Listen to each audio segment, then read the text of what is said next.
What's up, ladies and jelly spoons? Welcome to the stream. We're already rocking here. We've already got, I think we're about to creep over that 100 viewer mark, and we haven't even begun to discuss the awesomeness that was released upon us today. Now, usually I have like an extra couple of minute timer going. That is not the case. So what I'm going to do instead of having that timer going is that we're going to get this show started. I'm going to start a poll just to kind of get a feel of where everybody's at.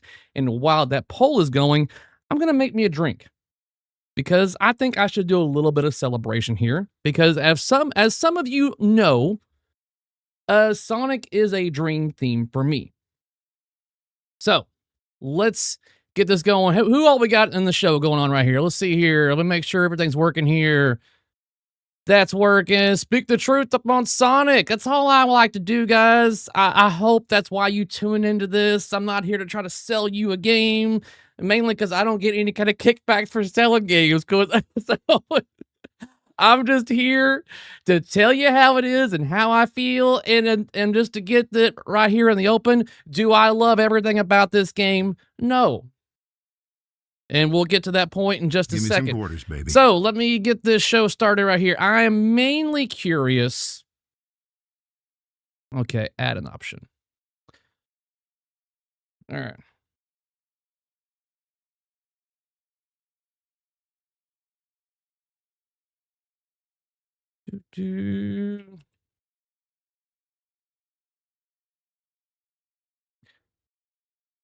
So this is how this poll is going to work, guys. Obviously, not everybody is going to be buying a tier on this game. Let's just say, for instance, if you had to choose which one, don't say none of them. No, that's not the game. The game is I want to see which of the tiers everyone's leaning towards, just out of curiosity. So let's see what everyone's favorite out of the three is. And while that's tallying up, I'm going to pour me a drink.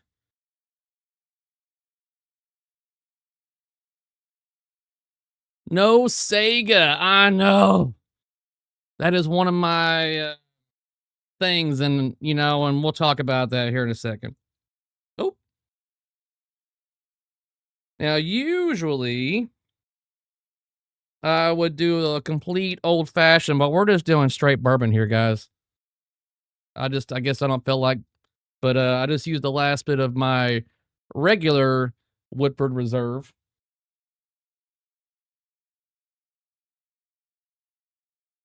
All right, let's see here. There is no option for pass. Like I told you, Ozzy, I knew there was going to be people. None. How about a poll on what looks better from Playfield design, Beetlejuice, or Sonic? Sonic is the clear winner. All right, Mirko on CE, Bader on SE, and AE, just like Potter. Has there been any Playfield issues with Potter? If there has, I'm unaware of it.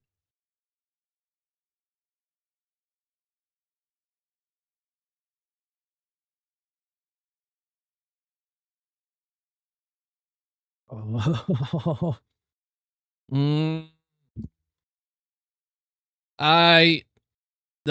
That is so good. Because today, guys, I would have loved to have been live and to stream during this whole launch, but I had to work. But not just a regular day, also. It was a day of like, hey, today you've got 8 hours of training. And, yeah, so that made for a very long friggin' day. And so during the training, I can't just watch content and videos, obviously, because that's not going to be good. So I do try to keep up with what's going on via Pinside. So a lot of hours today just kind of monitoring the Sonic Hype page on there. Still dirty being in there for so long. And of course, my Patreon chat just to keep up what's going on. So I'm going to do a smoked version of this drink, guys. What kind of wood should I use? We got natural, oak, hickory, beech, pear, apple, and what else do I have here? Ozzy, I tell you what, Ozzy, you choose. Cherry and apple also. Yep, Ozzy's still in chat. Okay, Acker answered first. Smoke it. Oak? Okay, we're going oak.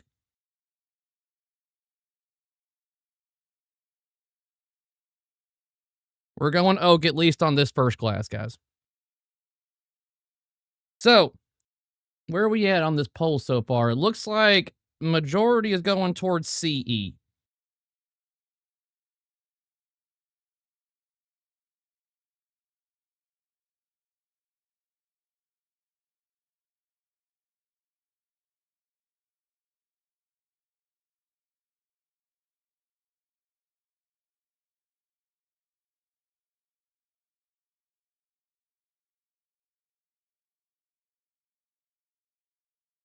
I don't know.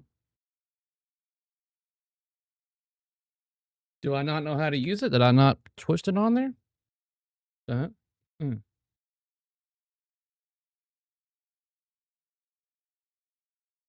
Is it not charged? Oh, wait, there it goes. I was about to be very upset. All right, all right, all right, all right. All right, let's see where we're at on this poll here. So 44% say CE, 23% say special edition, and 32% say AE.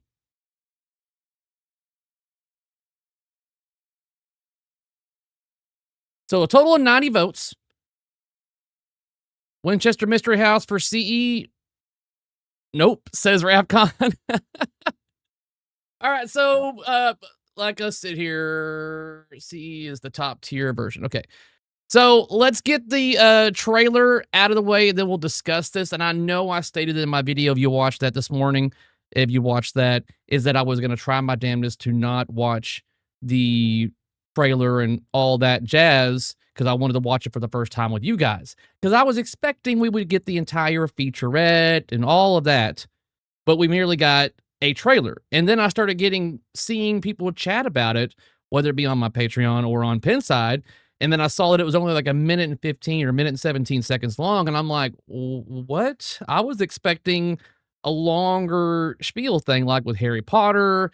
And of course, you had the big thing with Avatar. But I was expecting something a little more lengthy. So it got the best of me. And like I said, after my 8 hours of training, I was like, okay, it's time to get caught up on some of this stuff. So I'm a little bit more in the know about what's going on.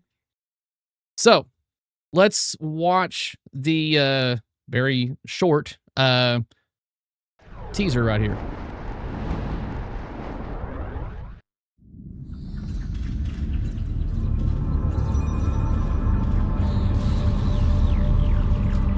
Come on, come on! I'm waiting! Let's play some pinball!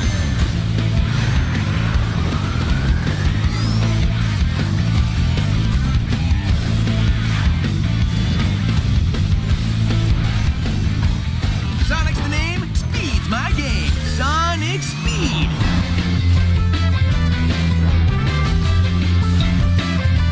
I love this song.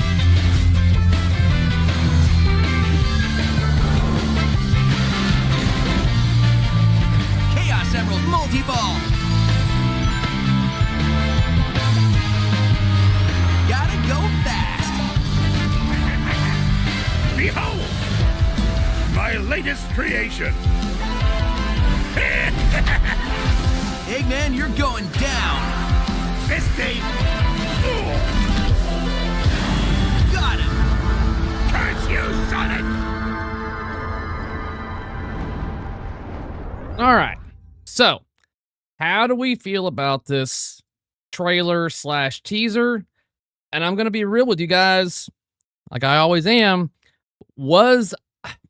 Okay, look, as someone who does filming a pinball machine, then likes to get particular shots and wants the machine to look good, filmography-wise, editing, well, on the editing, but filmography-wise and the way the shots look, top-notch.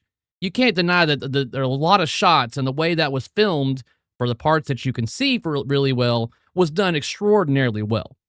No doubt that. Would I wish that we get a little bit more of a slowdown and get us a chance to absorb it? Yeah. That was it's nonstop, just like, this is all the goodness and all the greatness, and you don't get a chance to like really soak it in. And I'm seeing it already in chat that a lot of people were slowing it down to really soak it all in. And so I'm like, why was it done this way? And I start going, and I could have reached out. I could have called the man that did the editing, but I assumed that he was going to be busy dealing with everything with all the launch and stuff. But I'm not trying to make excuses. I am merely saying, okay, what was the objective of this? This is something that I feel like was definitely designed for social media and to get people enough information to kind of like create some FOMO to get the game. Because you need something on social media as you're scrolling to immediately grab your attention, and you're only going to have it for so long. And has anybody noticed that when you watch movie trailers or especially on social media, there's a quick teaser about the trailer that you're literally watching? It shows you like, oh, here's some action. Now the time for the teaser. It's literally giving you a teaser for what you're really about to watch in the next 10 seconds. And that is due to retention, guys.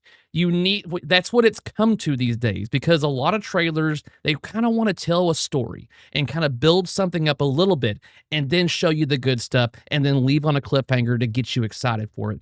We can't do that these days. What it's turned into is that it's something that needs to grab your attention immediately and hold it for the next minute or so. And I get a little bit of crap from like me having two different cameras and switching from one to the other.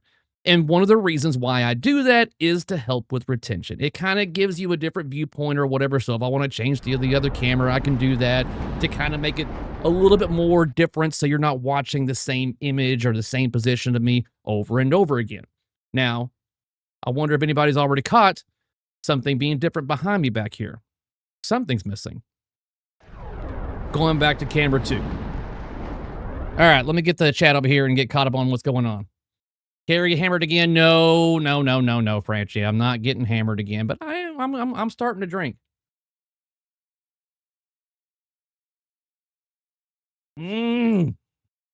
So, what this video that was 1 minute and 17 seconds was designed to do, and I would like to think if that was the goal, then it was accomplished. It was enough to get people's attention, to watch it all the way through, and to build up some hype. And whether you like it or not, like you've already seen in chat, people have been watching it in slow-mo, 25% speed or whatever, to study everything that possibly could. Now, are we going to get eventually some gameplay? I thought there was a stream going on tonight. Correct me if I'm wrong. Is there a stream going on right now for this game? I want to say I thought someone posted that there was going to be some sort of stream going on today. Am I wrong? Am I crazy? I thought that was really shared somewhere. No? Okay. I'm wrong then. All right then. Maybe it's tomorrow or the next day, but I want to say it's pretty soon. Thursday. Okay. So Thursday there's a stream going on. All right, so this is a common thing. I'm wondering what it's going to look like if that upper playfield gets scratched up or cloudy. So this is, honestly, a very valid point and question right here. What's it going to look like after a lot of plays? And so let me tell you from my perspective, whenever I first walked in at Jersey Jack to see this game, you're going to think I'm stupid, but when I first walked in and looked down at the playfield, I was confused because at first glance, it looked like I saw like flipper bats just in midair. I'm like, well, how are these targets going to get hit? I mean, like, are these just aesthetics? What's going on here? And it wasn't until a little bit later, obviously, when the game started up, I realized that's a playfield. That's a clear, because it's so damn clean. At least the one that I played was so clean that I couldn't tell that it was actually plexi. Thank you very much there. Orders, baby. How's it going, man? The topper was awesome. They should have shown more of that. Yeah, and you get only a little bit of glimpse on that topper, guys. But that was one of the reasons that I was like, damn it, I've got to get the CE. Thank you very much for the $5 there, man. Very, very appreciative, James. James, as a matter of fact, if you're free, I think Thursday, maybe Friday, maybe we should go play Sonic. It's going to be at Fun Amusements. We can go up there and get some beat on it a few times or something. Just a heads up. I'd like to get there and get some more time on it. Coded or not, yeah, but this is what I was leading to, Adrian. Yeah, so I'm guessing on Ken Cromwell and Greg are discussing this, that Plexi is supposedly coded with something that's supposed to help it from getting scratched. And in the end, guys, it's just going to be time. Time will ultimately tell what that's going to look like. Yeah. It was earlier today, no play, just 3 young kids and had the game in their store, but I didn't see them play a game. They just showed it off. They had the game there already? He was telling me that he wasn't going to get it till Thursday.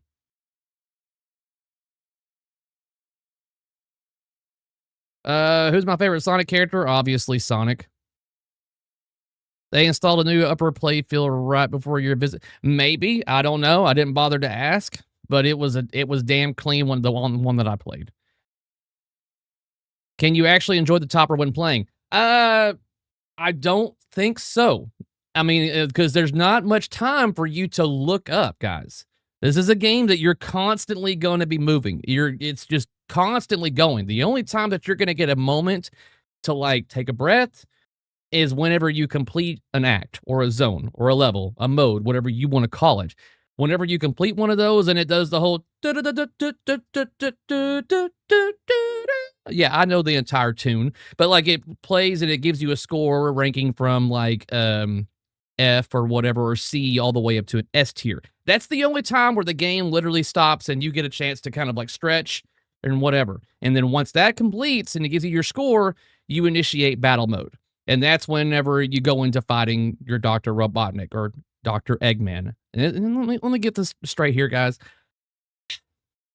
I've always called him Dr. Robotnik since the game's inception. That's just what I've always known him as.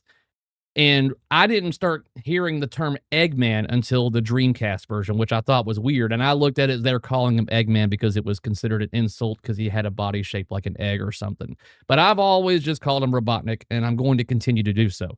I wasn't a part of the design or anything at Jersey Jack, so I don't have to call him Eggman. But evidently, that's something that they have to do in all their content is call him Dr. Eggman. Yeah, the video did not show flow because you don't get much in that video, guys, on how the game plays. I'm completely with you. It leaves a lot to the interpretation on how the game really shoots. Stringer coming in with the $2. Very much appreciated. Thanks, man. I thought it was going to be a He-Man. No. And so where the heck did Eggman come from? He's always been, evidently, since the beginning of this time, he's been called Eggman. But I've always known him as Dr. Robotnik, personally. And that's what I'm always just going to call him. When you get your picture taken, are you a Sonic face? I don't know. I think it was just like with Potter. Like the picture got taken at the end of it, and it's the usual thing. But I don't think your face is on anything like that. Because I did beat Richie on one of the games I played with him. I'm not bragging too much. He's already said that he's not a great player kind of thing. But I did beat him by like 5 million.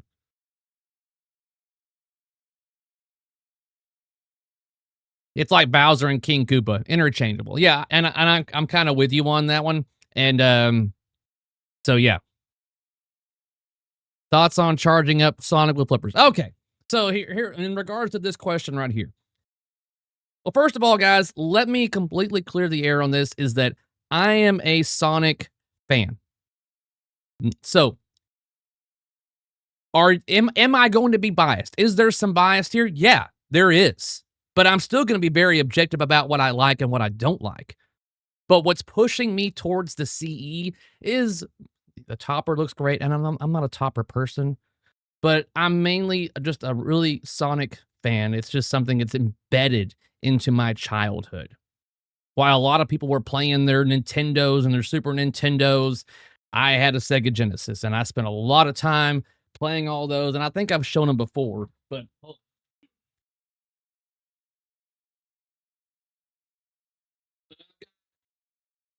like where's the camera at? Right here? Damn it.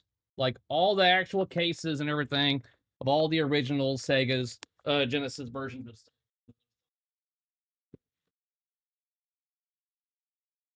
Ugh. So I'm not just sitting here blowing smoke. I am a Sonic fan kind of guy. All right. So definitely quarters, this is baby. something that speaks to me. So you're saying you're a bottom person? I don't know what you're going with that, Matt. Let's see here. Let me scroll up a little bit. I don't want to miss chat. We're already over a couple of hundred people, so it wouldn't surprise me if chat gets too fast for me to keep up with, guys, especially after I've had a few drinks. It seems hard to keep up with the ball in the upper given the huge gap. So this is the thing for me. When I was playing this game, I did find it challenging in the upper playfield. You better get good at nudging, guys. Because yes, you have that center post and there is a large flipper gap. But you're going to find that you're going to probably make certain shots and it's going to come back really quick, whether it be a rejected because you didn't hit the shot or you hit Robotnik and it comes back. But you're not going to feel like you're up there for a very long time unless you're probably really good and you're really good at nudging. But I found myself up there hitting him once or twice, and then it would come down, and I'd have to get back up there again to continue battling him and everything. And I think I actually beat him once. And I could be wrong about the code, but I want to say that every Emerald, Chaos Emerald that you get gives you a perk. And I'm not sure what all those perks are. But I want to say the more emeralds you got, then basically the more powerful you are. And I could be completely wrong about that, but I want to say that they were talking about how like, oh yeah, you got 2 Chaos Emeralds, so that's going to give you more time or something like that. You beat a 90-year-old man. Yeah, I'm bragging about it. Yeah, beating a 90-year-old. He's not 90. Let's see here. AE is a great price. SE for 2K more is pretty good for all the extra. CE for 3K is a more pricey for what you get. Yeah, and trust me, guys, I'm not exactly ecstatic about the price of it either. I've always been somebody that's just like, pinball is getting way too expensive kind of thing. But this is something, like I said, since there is bias and emotions involved in a theme like this, then yes, I'm going towards the CE. Ryan, Sonic, or Richie's? Now, this is a damn good question, guys. Because as much as I loved what Ryan did with his homebrew, because he was hitting nostalgia hard, because he had all the original music, the sound effects. Was the layout great? No, it wasn't. I mean, he had a loop-de-loop and everything, but it was like it could use some tweaks. But everything else, I was like, dude, yeah, I was excited for. Matter of fact, what's so funny about that is that whenever he got hired by AP, I remember like contacting Zach and saying, hey, put me on a list for Sonic. So I do have to give kudos to Zach because it's been, 4 or 5 years, and he hit me up. He's like, hey, man, just thought I'd let you know that we're taking, orders in for Sonic, and I've got you on the list for Sonic. And I was like, confused at first, and I was like, why do you have me on a list? And I was like, oh my god, that was like 4 or 5 years ago. So kudos to Zach for having me on the list for that long. So there you go on that. Played the hell out of Sonic 2, but not sure what I think. And by all means, guys, I push you and encourage you to reach out to your local distros tomorrow if you haven't already. If you're within driving distance, reach out to your local distro, figure out when they're going to get their display model, and play the game. I think a lot of the flack that the game's currently getting right now, whether it be the playfield being too large, the clear of the playfield, they don't like that, or you're seeing a lot of familiarities and other Steve Ritchie layouts, I encourage you to play this game. Because that's another reason why I'm going for the CE, because I've already played it. So it's like a done, I'm sold. I'm good. I'm excited about the gameplay. Are you doing gummies? No, I'm not doing any gummies tonight, guys. That would be bad. I'm not. Now, am I hungry? Should I probably have had dinner before I start drinking bourbon? Yeah. So let's talk about one of the things that I do not like about this game. And honestly, it's just going to go right to the heart of this, is the art. This is something that I was, when I first walked in and saw the game, I immediately thought of Toy Story 4. I was like, the amount of blue that I'm seeing, the obviously assets that were submitted from Sega for them to put together and orient them correctly, kind of thing. Provided assets. Seeing all that, I was like, I'm getting Toy Story 4 vibes here, guys. But I was like, well, it's Sonic though. But I started thinking about this later on today, and I was mentioning it to my patrons. And I want to get your feedback on this as well. I can see them doing like the lower tiers, doing provided assets for art. But what about, and I'm curious of why, and I'm sure obviously there's licensing issues, and that's one of the reasons why they don't have the nostalgic classic Sega whenever you boot up the game. That was something I was like, come on, I would plead, if someone knows somebody at Sega, they need to know how important that is to those of us who grew up with Sega, and we need to hear that. But supposedly, that phrase and sound and everything is only on products that Sega themselves produce. That's why they can't put it on the pinball machine, because they are not producing the machine. It's Jersey Jack. So, yeah, Toy Story 4 artwork, that's not great. Yeah, so here's my thought on the art package. It's like, okay, I can see you doing the provided assets for the lower two tiers. But for the collectors, this is where I feel like, especially when you see like the Harry Potter Collector's Edition, why not make the Collector's Edition really towards the collectors? I say collectors, meaning those of us who remember Sonic playing it 35 years ago and grew up and like adore this iconic character. And how would you go about doing that? That's one thing they did with Harry Potter with the CE, is that the art was done by the actual artists for like the books. So it's like, okay, well, how could you do that with Sonic? Like, how about, I mean, obviously you don't have like artwork for Sonic going back then, but what about doing something in regards to like Guns N' Roses, how they did that, like the albums, or was it the posters? What about like a scrapbook style or a compilation thing where it's like the covers or the books on basically the cover art for all the games? That was concert art. Yeah. Something kind of like that. Basically all the artwork to all the games kind of across the cabinet. Maybe even a little stylized. All the way up to the newest one kind of thing. Because this is like a collector. You're leaning towards someone that really cares about this property enough to where you're spending $15,000 on it. It's like, this is someone that obviously cares about it. Let's kind of cater towards that. So we got Franchi. I was originally signed on to do the art for Sonic. I was then told I could only manipulate Sega's assets art. Yeah, I pulled it. And Franchi, I completely agree with your decision to do that. Especially for someone like you need to be able to have full freedom and to do what you believe is going to be like, I think you could have done great. And it sucks that, that Sega was like, no, only we can do this and you have to do the arrangement. It sucks.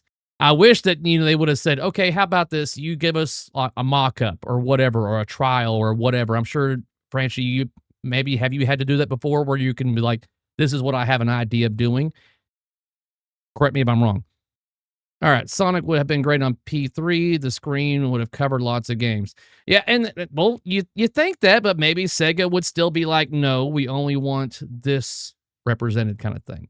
But I feel like having like a cabinet that fully represents the entire history of Sonic wrapping around the game, I think that would have been better for the collector's edition, in my opinion. It's like, yeah, you got the art looking, you got your main characters and everything, but I think if you're catering and pinpointing, trying to go, this is for the collectors, these are for the people that really care about this property, I think you need to cater towards them by really hammering in that nostalgia. And I would like to think that Sega owns all the rights to all the covers for like all the original Sega games and everything. I think that would look cool. If it's actually Generations, it should be represented on the art. And that's the thing with Generations. I played the first Generations. Loved it. I think it catered to the nostalgia with the audio and the looks of it. But it looks like they're doing the Generations. I know they're doing the Generations with this with Shadow, so it incorporates him into the game as well. But I can't recall enough of like the classic version of Generations, where you're the classic. So it looks like the only time you're going to get the classic is whenever you're looking at the little bitty LED screens across the playfield, the 5 ones.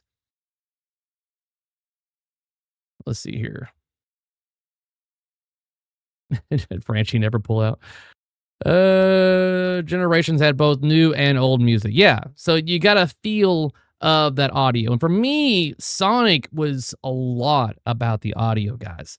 It is just a lot of iconic music through that entire saga on the Sega Genesis that really just pinpoints. There's times I'm walking around and I'm like humming to Mystic Cave Zone. And if you know that song off the top of your head, I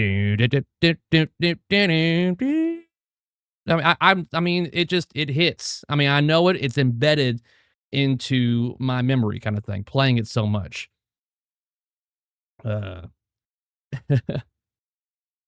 So, art wise, is probably the weakest point for me on this game, and it's like, I would have liked it better if it would have been, I guess, more artistic instead of the provided assets. But it is what it is, type of thing. You can't play the art package. So if that's where the weak point is going to be at for this game, that's something that's true to my heart, is the art, that's where I would prefer it to be. I would hate for the weak point to be the gameplay, which is what really matters to me. Luckily, that is great. So I don't think I have any complaints in regards to that. I did have questions on the layout and certain decisions that were made, one of them being the loop. And there are complaints about the loop and the way it looks and the positioning of it. But the main point behind this, guys, is it's at where it's at. And it does what it's doing because of physics. You would be surprised how much momentum you need to make a loop going up the playfield. You would need even more than you've already got. So launching in a small little loop like that, you're looking at an upper 90-some-odd% chance of it being successfully going around. And there was one time where my ball didn't quite make it around.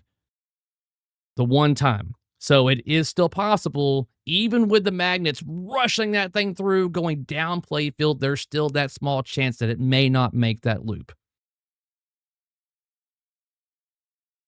Can you talk about the upper playfield? And if it gets boring, it's gigantic and oftentimes upper kiss of death, especially for flow. Delt, what's going on? Yes, I did see some of your comments on Pinside. Look, when it comes to the upper playfield, it seems bigger than it actually is. Like, is it a good chunk of it? Like, yeah, it's taken up about half of your playfield, maybe a little bit less. It's right there on the cusp of 50%, I would say. But when you get up there, it's like it's literally like you're fighting to stay up there.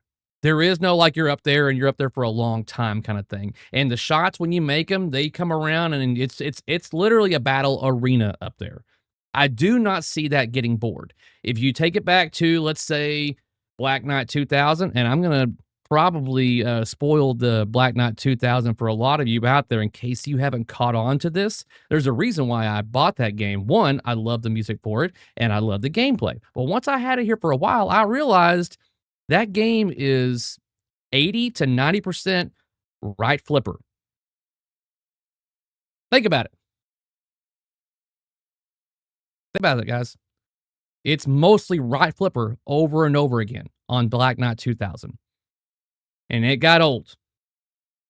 But when you got up there on Black Knight 2000, it was kind of a battle to keep it up there by nudging off the bumpers to feed your flipper to hit that drawbridge again to eventually lock a ball. This is going to be a battle when you're up there as well, when you're fighting Robotnik, and he's up there moving around. And I'm not sure if they've got it detected to when you hit the flipper buttons, he knows that you're trying to hit him, so he'll like dodge your attacks. He'll like move up enough to where you don't hit him, and it's just like, oh, you asshole kind of thing. But it's going to be a battle when you're up there. Black Knight Sword of Rage, that upper playfield, in my opinion, compared to Richie's other upper playfields, was a little weak. I felt like it was a very single mech and a target, and that was about it. Whereas like his Black Knight and his original Black Knight, even World Poker Tour, you had a lot more to shoot at, a lot more going on. Whereas like Black Knight Sword of Rage was much more simplistic and not fun to me. I think Black Knight Sword of Rage Pro is the way to go. Yeah, Black Knight 2K is definitely all right, Flipper. We had to pull it from the leagues. Yeah, it's one of those where I was telling the wife, "Baby, I love the music and everything, but I'm getting tired of just hitting this right flipper over and over again." And I think definitely with Sonic, you're gonna be fighting to keep that ball up there.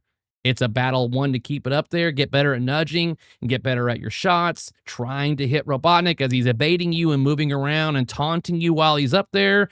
And yes, you're gonna get call outs on there that are very Richie. You're gonna hear Robotnik tell you, play better whenever you drain or anything like that. You're gonna get the taunts.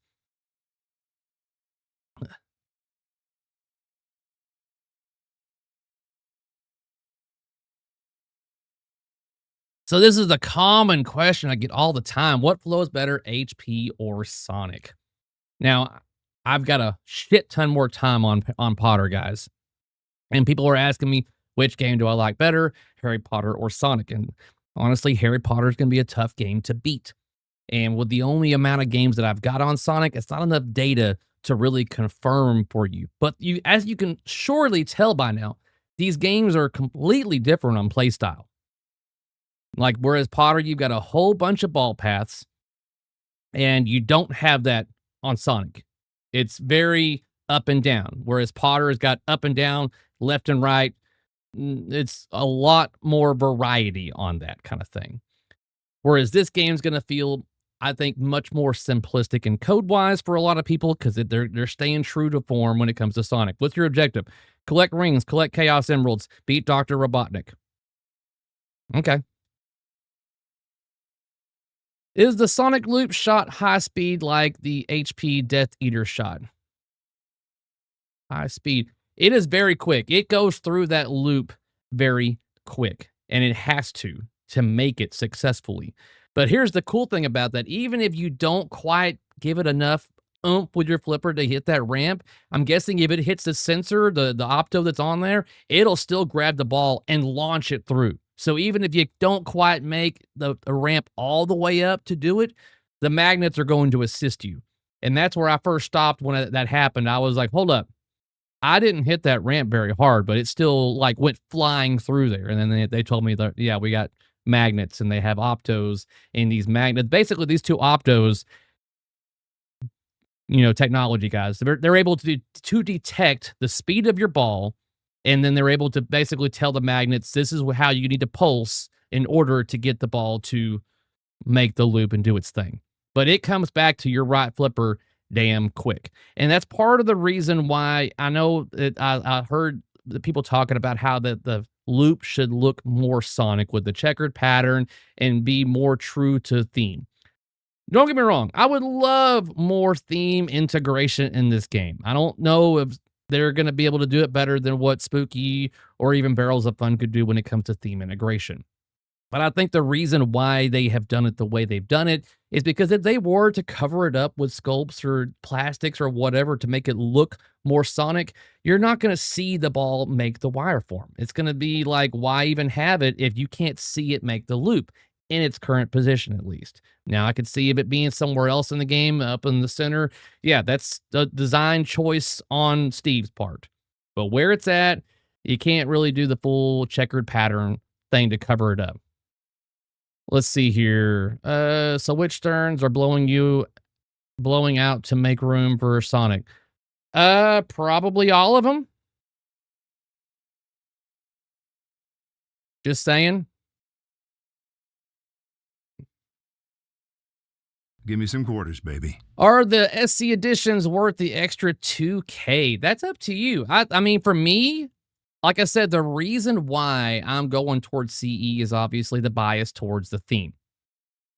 And I like the extra fluff of the topper and everything. But if you're like me with Harry Potter, you don't really care about the theme and you kind of don't really care about the topper or the extra sparkle, all that kind of stuff. You just want a good shooting game. Then AE all the way, guys. No question.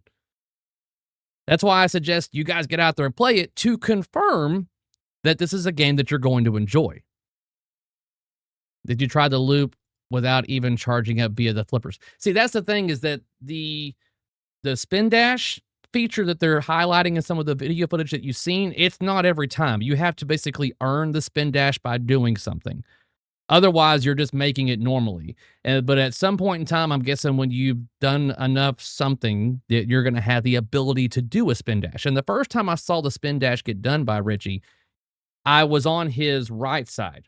So I couldn't see exactly what was going on. All I know is that he beats the shit out of his machines when he's playing them. And I didn't want to do all that because it's not my game and it was so pretty. But he was just beating the crap out of the flippers when I saw him make that right ramp. And I thought the ball was stuck. I was like, is he trying to shake the ball loose? But no, whenever I started playing and I made that ramp and I thought the ball got stuck on the ramp and the ramp was holding the ball.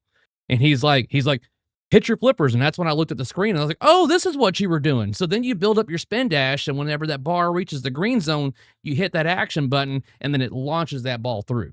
And I'm not sure, I'm guessing that gives you extra points or whatever.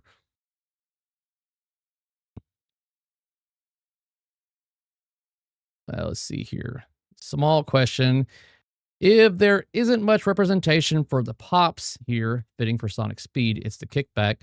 Would it had made sense to put in the style of Rick and Morty's bumper? No, I'm pretty happy with what we got.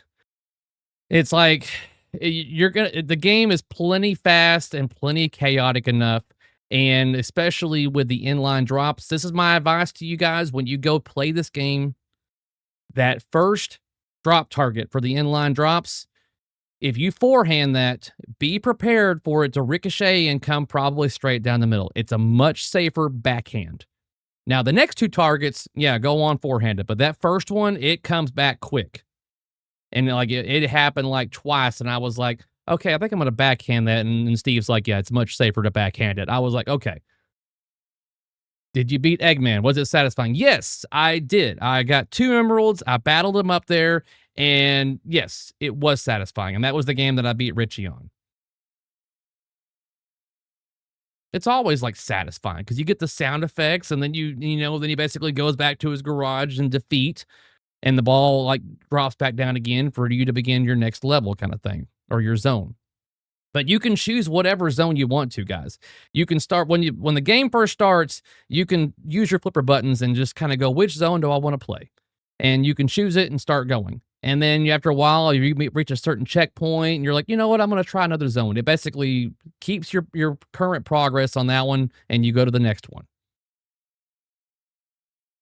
Or you can just stay on one until you complete it.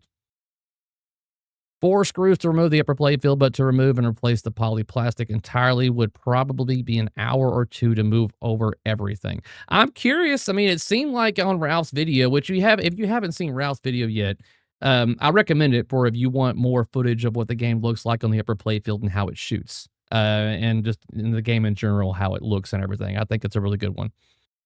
Let's see here. Those yellow and red springs on the upper playfield actually work as expected. Yeah.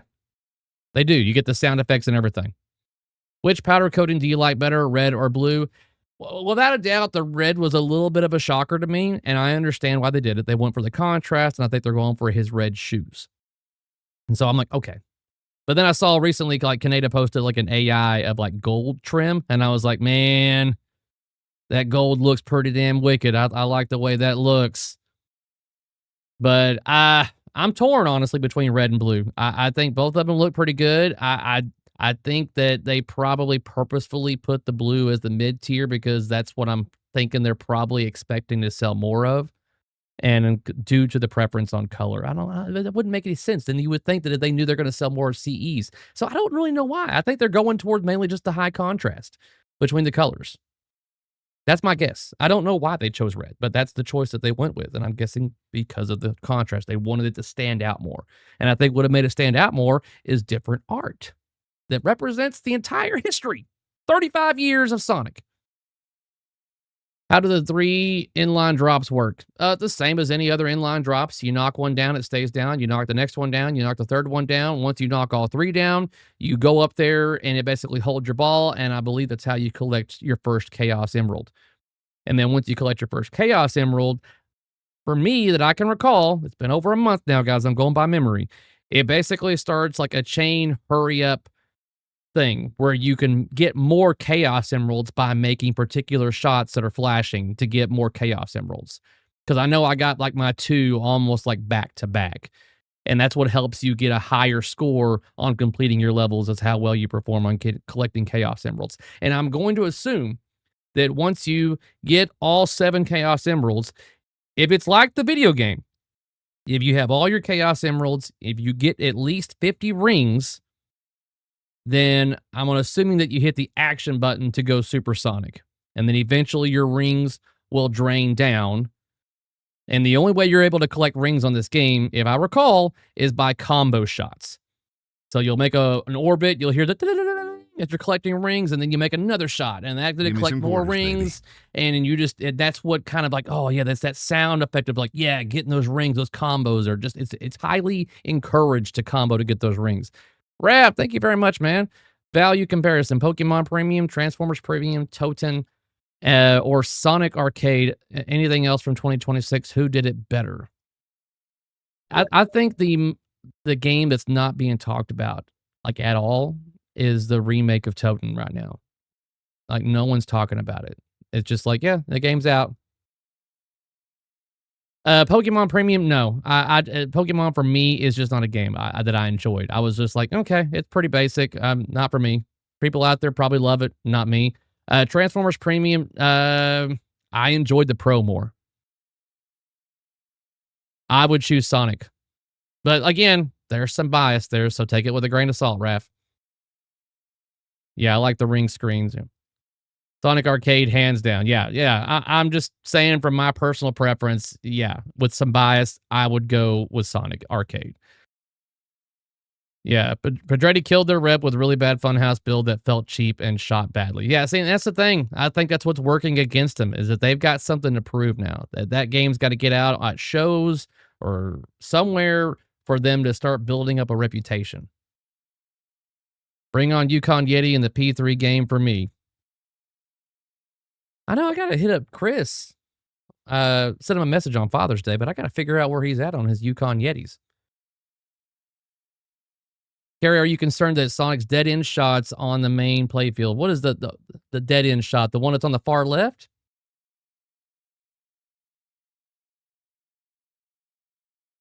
Any video modes? I didn't get to a video mode, so I can't tell for sure. As far as I know, I don't think so. What countdown music or effect do they use? Do they use the underwater breathing sound? Man, if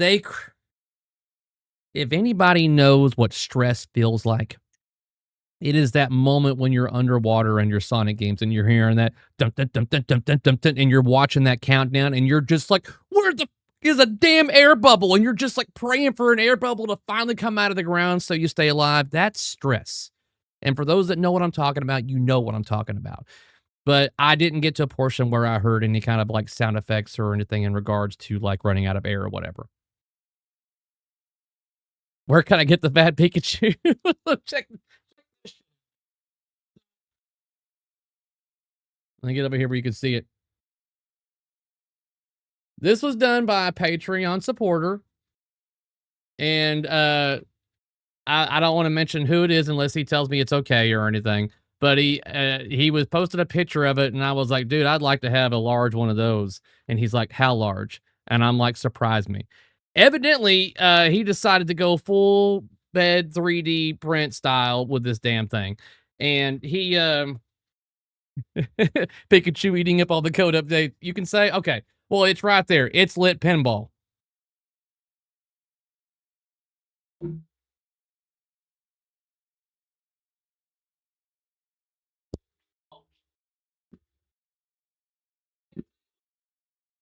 That shows you the print quality right there. It's still intact. Hey, good job there, man. That's a solid print. I was worried. I'm like, man, I hope it didn't like the tail break off or something. Pikachu, yeah. And not only did he make this large one for me to show up here just because it's hilarious, he crafted me 3 smaller versions for the kiddos, one for each of my kids. Did my phone die?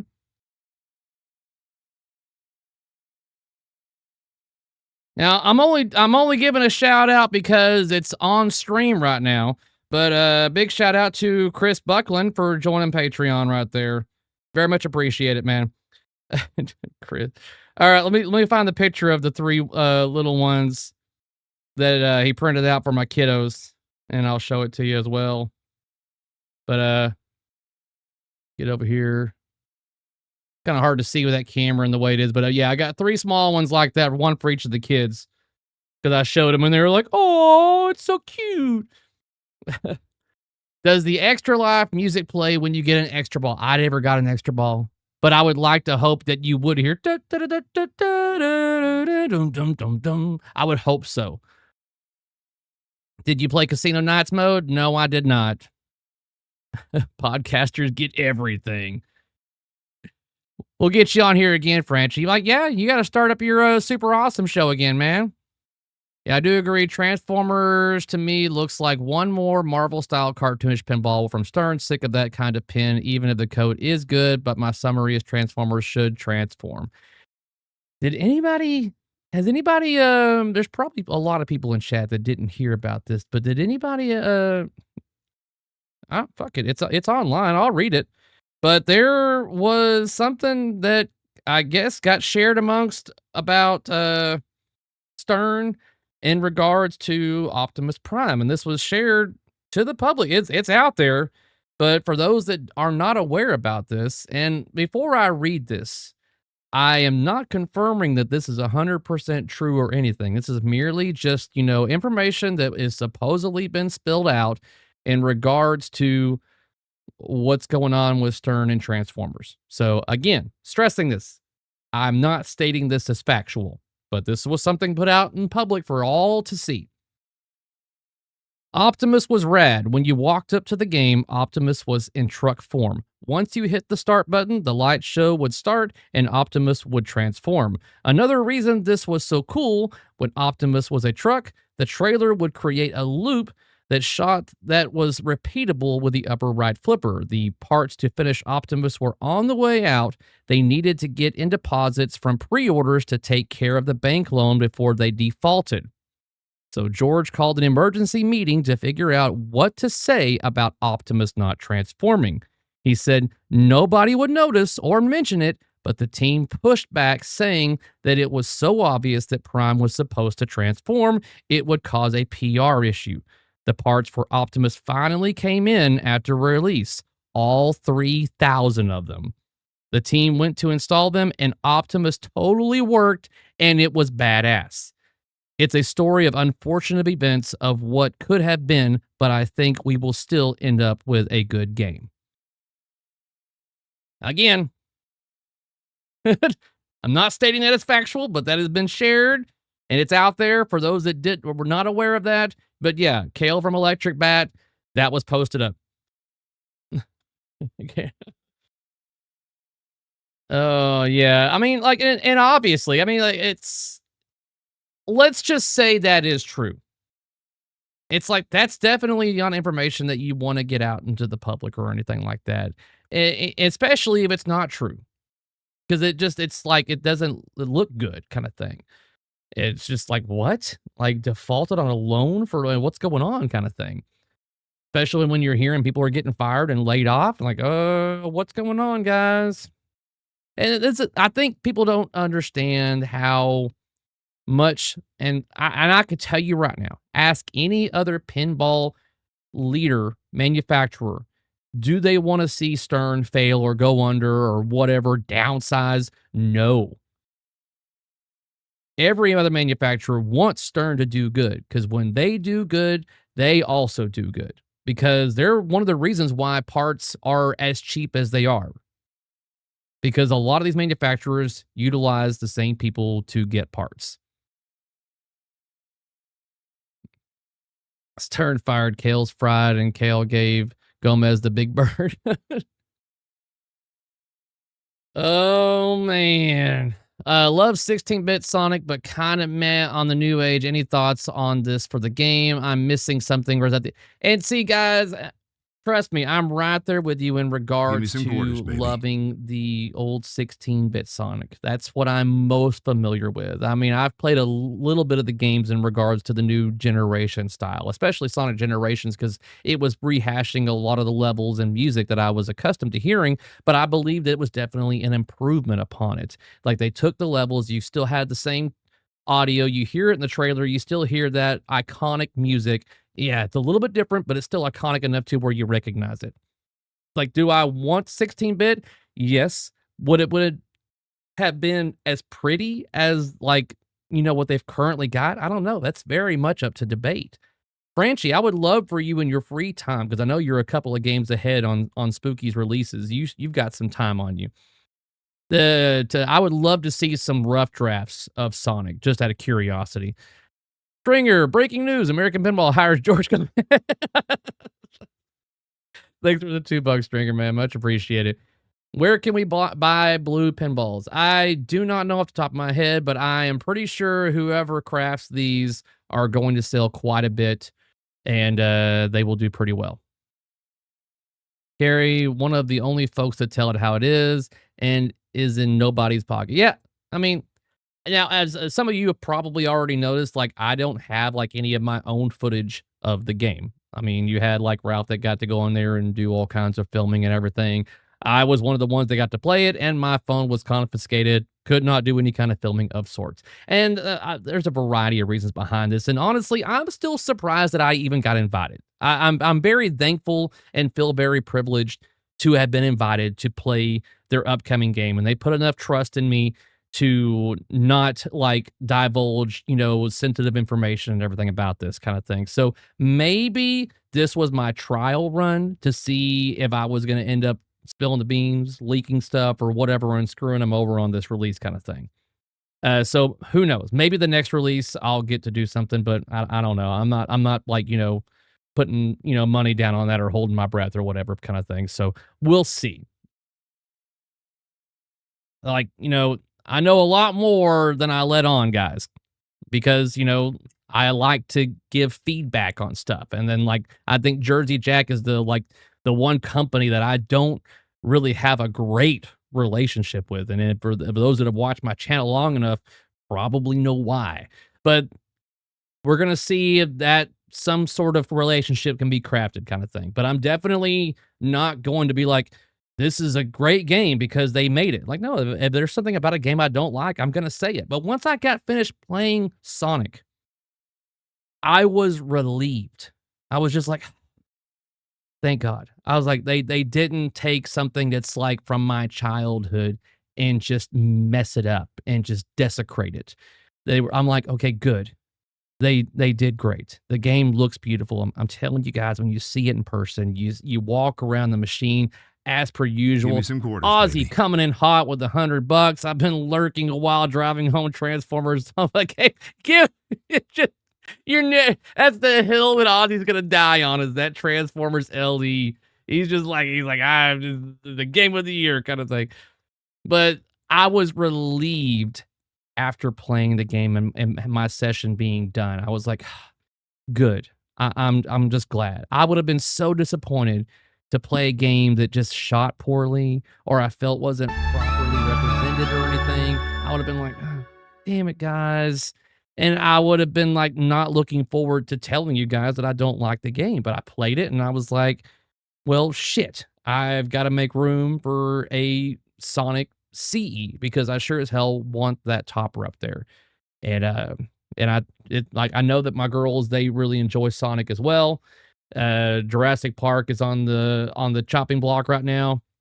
And Charlotte, she loves Jurassic Park. And for those that might have watched the video when I first brought the game home, she was super stoked about it, but she's also a really big Sonic fan as well.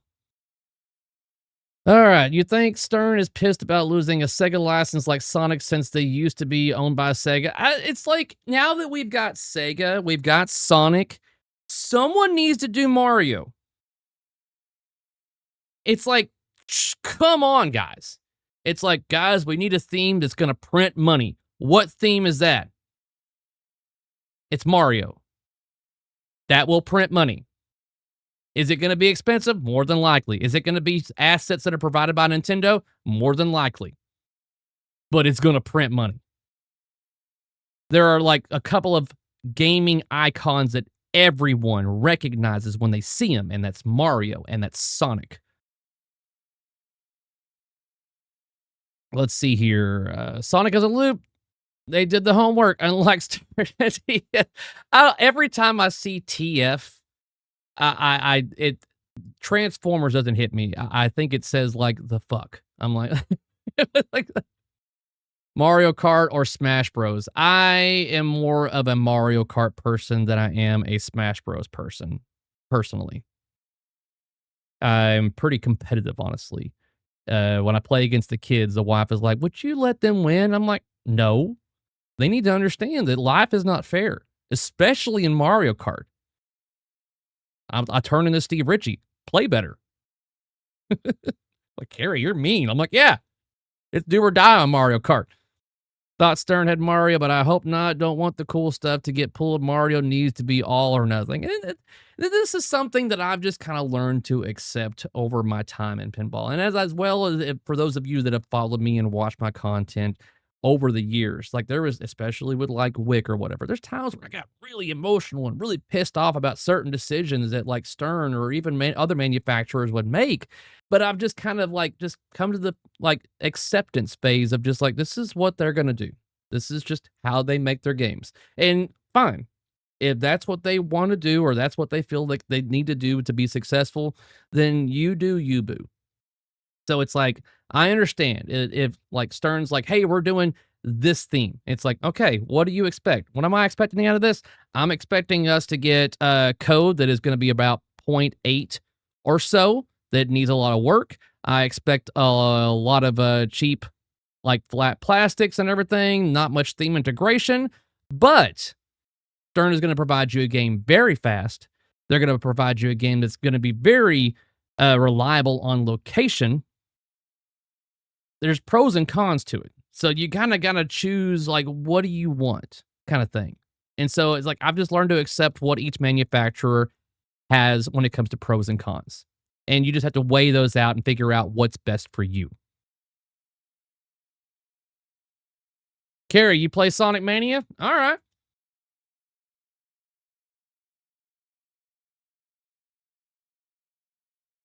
Collector's Edition, baby.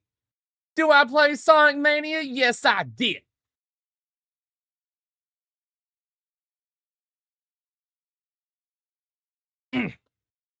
I'm hoping that answered your question.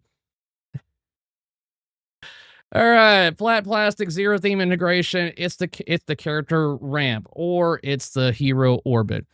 I mean, and so, like I said, just look at every manufacturer and decide which one works best for you. It's like, okay, so Stern's known for having high volume games that are very reliable on location, getting the games out very quickly to people.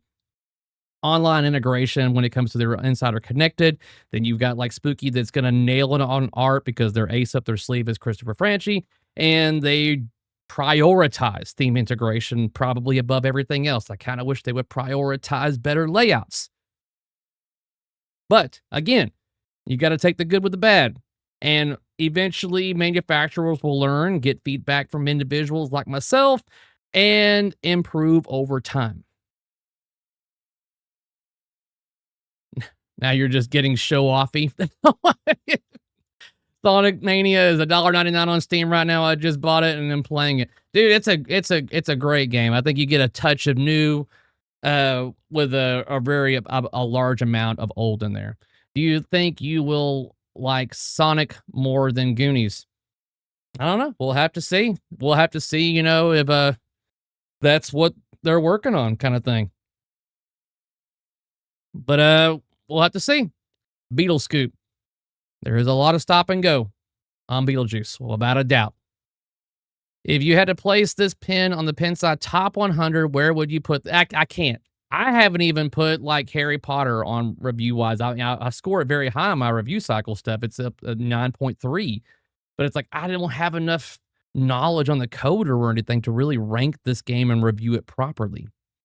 I can't say that for sure. Sonic or Winchester? Sonic.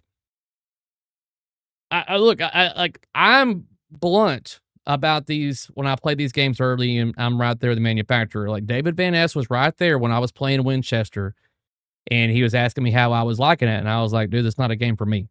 It's not for me. I mean, like, I see that there's going to be definitely people that are going to enjoy this, but it's just not a game that caters to me. It's not my play style. To each their own, guys. I've said that many a times. I feel like a broken record sometimes, but it's just like to each their own. What's going to be my things that I don't like is going to be like your honey. It's going to be great.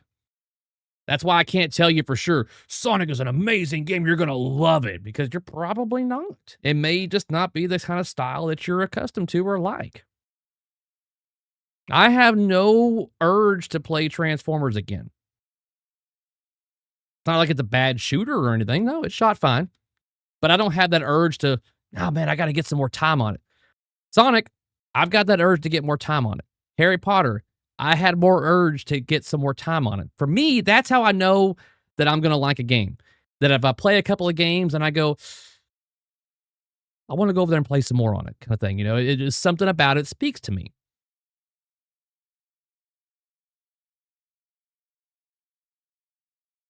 Mm. Heresy. Yeah. I'm not I'm not a fan of Winchester. Like, yeah, but there's a good amount of people are. Evidently, there's a good amount of people that are willing to spend over $20K for that game. Wyatt gave me the okay for Sonic. She never okays pinball machines. This will be nice next to HP. Yeah, and then people are asking, which one's better, HP or Sonic? I'm like, I want to get more time on Sonic. I'll put it right next to HP, and I'll put a shit ton of time on it, learn the code, and we'll see where it holds up at. I'm curious, too. Nobody agrees with anybody else on Pinside. Like, what's your favorite color? Yeah, and then you're going to get the people that are like, what's color? Well, yeah. Like I said, I was muddling through Pinside today for the longest that I ever have. And it is just like, man, and to think that there's people that just like do this every day that get on there and just wait for someone to comment and immediately reply back or whatever. And I'm just like, no.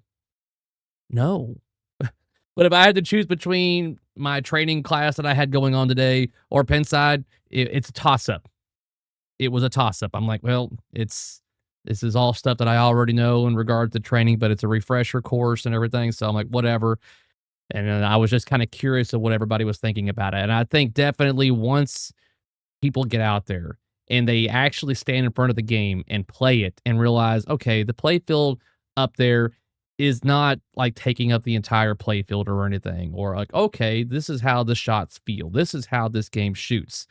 Things are going to change. And I know people are saying like, oh, they copied off Pokemon or vice versa. You got to think these things take 2 years to build. So they probably started this game around the same time. And it just happened to work out where they both have a section up the middle that's kind of like an arena battle style. But I do believe that Jersey Jack nailed it much better than Stern did. And you wouldn't think that shot straight up the middle on Sonic would be difficult. Like, oh, it's just straight up the middle, Carrie. No, it's actually a little harder than you think. It was like just to get it right up, because that shot up the middle is like the width of the freaking ball kind of thing. It's a little bit wider than I'm exaggerating a little bit. But to get it up there it's a task. And there's that magnet up there that can cause chaos as well. If you have a space, get a BJ and Sonic in that order. Started Sonic in March of 2022. Yeah. So that's, 4 years. Good Lord. Junkyard did it first, all copied from them. Like, that's the thing, guys. I don't know when they're going to share this, but, they requested testimonials from me, and I'm pretty sure anybody else that played the game earlier. And I say it in my testimonial that, Richie brings a lot of familiar with a touch of things that haven't been done before.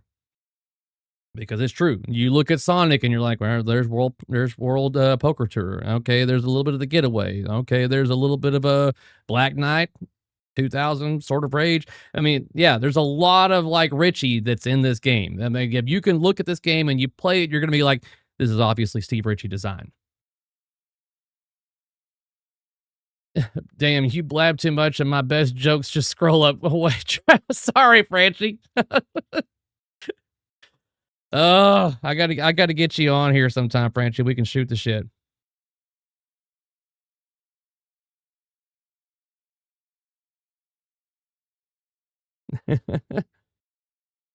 All right. Speaking of testimonial, I'm guessing it might be up. I'm not sure if it's on their website or what. But all right. Who else is texting me? Hold on. Let me see what we got going on here. Well, I don't want to read that one yet because I think somebody I know just passed away. Okay.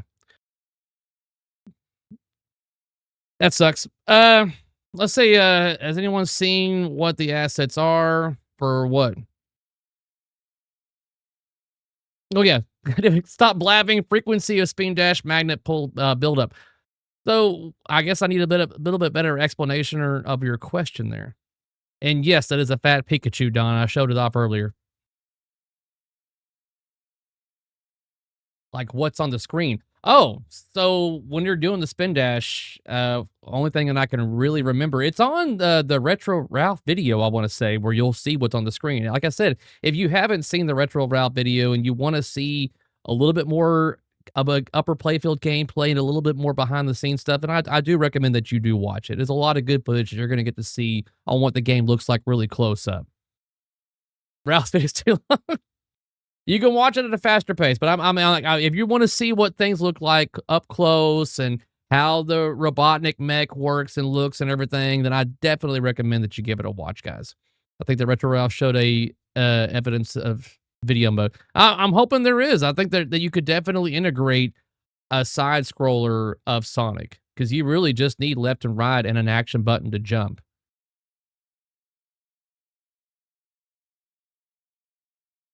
And who knows, guys? They're still working on code. They may be able to implement some more nostalgia stuff. I would like to hope, and this is one of the benefits, I guess, with Eric being so close to Harry Potter and such a big fan that I'm pretty sure he was able to plead a good case to Warner Brothers on getting certain assets. I don't know if that is the case for this game, pleading to Sega. Like, please, can we have this?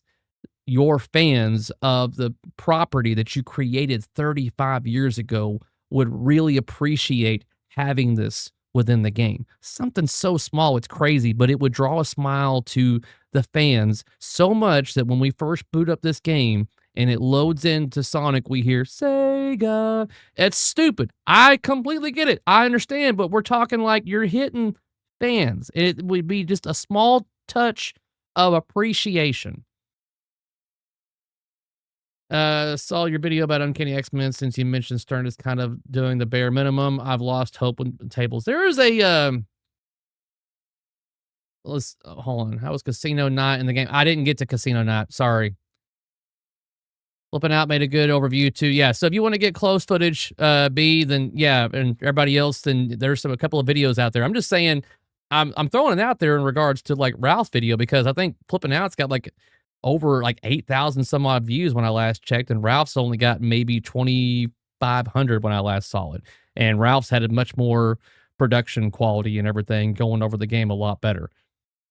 That's just my opinion on it. So I did this for my patrons out there, and it was a video / podcast that eventually went off the rails because I had a gummy that hit hard.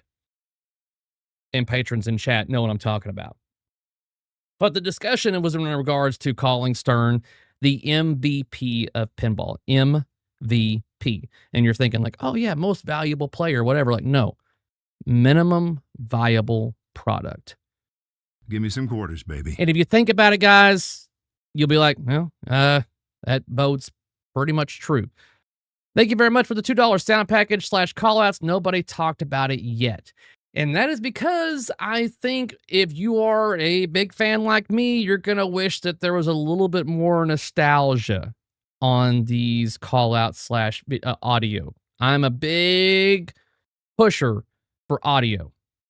It's very important to me. And for me, I didn't hear enough nostalgia. Like you get little hints of it every once in a while, but it's like, I guess I'm just expecting more 16-bit type of audio. But Slash is doing a lot of the music in regards to like the newer Sonics, the guitar riffs and everything. Like the Dreamcast a song that everybody's pretty much familiar with and everything. Okay, Grandpa. Call me Grandpa. I'm not there yet. Uncanny layout is so sick for me. Everything works perfectly. I'm not good enough to worry about code yet. Yeah, that's the thing is like, for me, I love the layout of Uncanny, but from what I'm told, because I don't know the game that well in regards to code, I'm being told that code is horrible for that game right now. Do I love the layout on Uncanny? Yeah, it shoots great. Stern is number 1 for numbers produced, but number 4 at least for impressive games. Yeah, like I said, minimum viable product. What you're getting is an uncooked product whenever you get your game.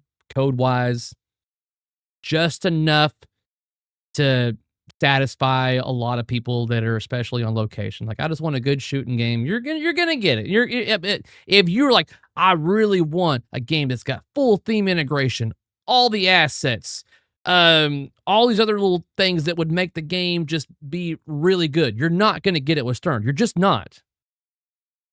But you're gonna get a lot of other little perks that come with Stern. I mean, I'm not saying they're a horrible pinball company. Like, no, it just depends on what you're looking for in a game. Like, I want games to come out quickly. I want the code to be playable, and I want the, insider connected. Okay, then Stern's probably the one that you should go to, kind of thing. Code was so boring and uncanny. Yeah, but like I said, I'm just going by layout on Uncanny. I don't know much about the code on it.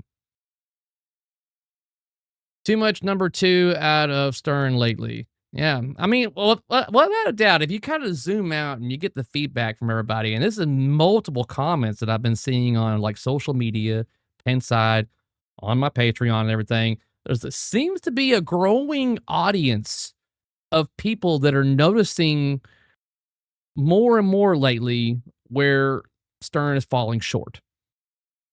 I'm just regurgitating what I'm reading online, guys.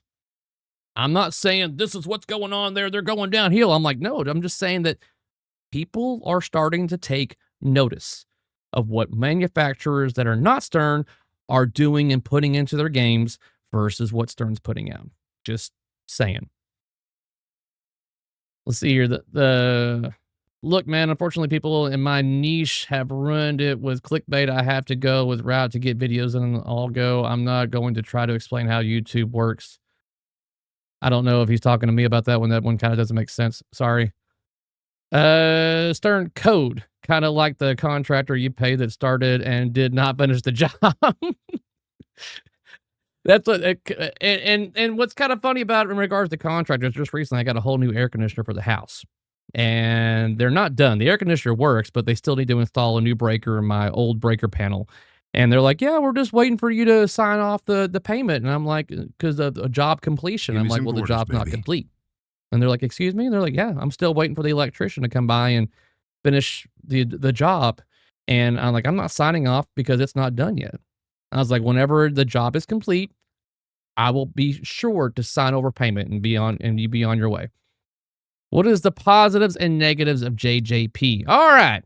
Okay. Let's talk about positives and negatives of JJP. Frequency of game releases, as I don't look at it as a downside so much, but you're only going to get like one game a year. And the other downside is obviously the price is higher than you would typically get. No one can beat a Stern Pro when it comes to what you're getting for the price. No company can do it and still profit. It just facts. They make their pros at a price point that other manufacturers wish they could. But JJP, like I said, pros and cons is that one game a year, but you're going to get a lot more in your games. But the price is high. And only lately, their last few games have played great. Like before Avatar, the flippers for me just didn't feel very good. They didn't shoot good, and then they brought in Richie, and things changed for the better. Let's see here. Yeah, like Stern. Oh yeah, JJP money. Stern's only got $3 signs. Yeah. Does anyone know if toppers ever go on sale? The Billboard topper for X-Men is like 2,100 in Canada. Ooh. Yeah, JJP premium quality. And that's the thing, guys, especially when I got Beetlejuice over here and I had Harry Potter over here. And for a good time, I was literally just going back and forth between those two. And then eventually I was like, you know what I haven't played in a while? I haven't played Foo Fighters in a while. And so I went up to Foo Fighters and started playing, and I was like, ugh, it just feels ugh. I can't even really describe it in better terms, but I could just feel the difference whenever I would make a shot. I'm just like, it feels cheap. Just, I mean, it's shot still great. The game still shot and works. No issues. I've had the game, so the reliability is still there. I'm just saying it definitely felt inferior. Only JJP game I was all in on from day one was GNRCE. All other themes they have done just not interest me. I feel like the Grinch when everyone is so happy. And there's so many GNRs out there, guys. There's so many. I love Carrie Hardy. Well, thank you very much. And that's the thing. It's like when in regards to the release video, we're going back onto this game in regards to the release video. It's like, I didn't feel like this was much of a fanfare. Like, if you look at, like, Elton John, GNR, Harry Potter, I can't recall for sure about Avatar, but even, like, Toy Story 4, you had much more of a presentation kinda thing, like, leading up to show off the game and it being a little more lengthy, whereas this one was just like, no foreplay, just wham, bam, thank you, ma'am, give us money. It's like, you got it was like a nothing but money shot. And it was like, that was it. I'm like, oh, hold on. What? I mean, I would like to, and this is coming from somebody who's played the game. I was like, there's a lot I think people would like to see a little bit more of. Slow it down. Kind of take your time kind of thing, give us some foreplay. And I guess the teases were the foreplay. But I think we're going to be getting the actual like 20 some odd minute featurette by Jersey Jack, like that we're familiar with like Avatar. We're getting that either tomorrow or Thursday. So I think that will hopefully be the video that gives us a much more in-depth, higher quality discussion and like deep dive into this game. Let's see here. Man, I missed it. We'll see. I felt like I got Evil Dead, popped up my Kong Premium, sold it.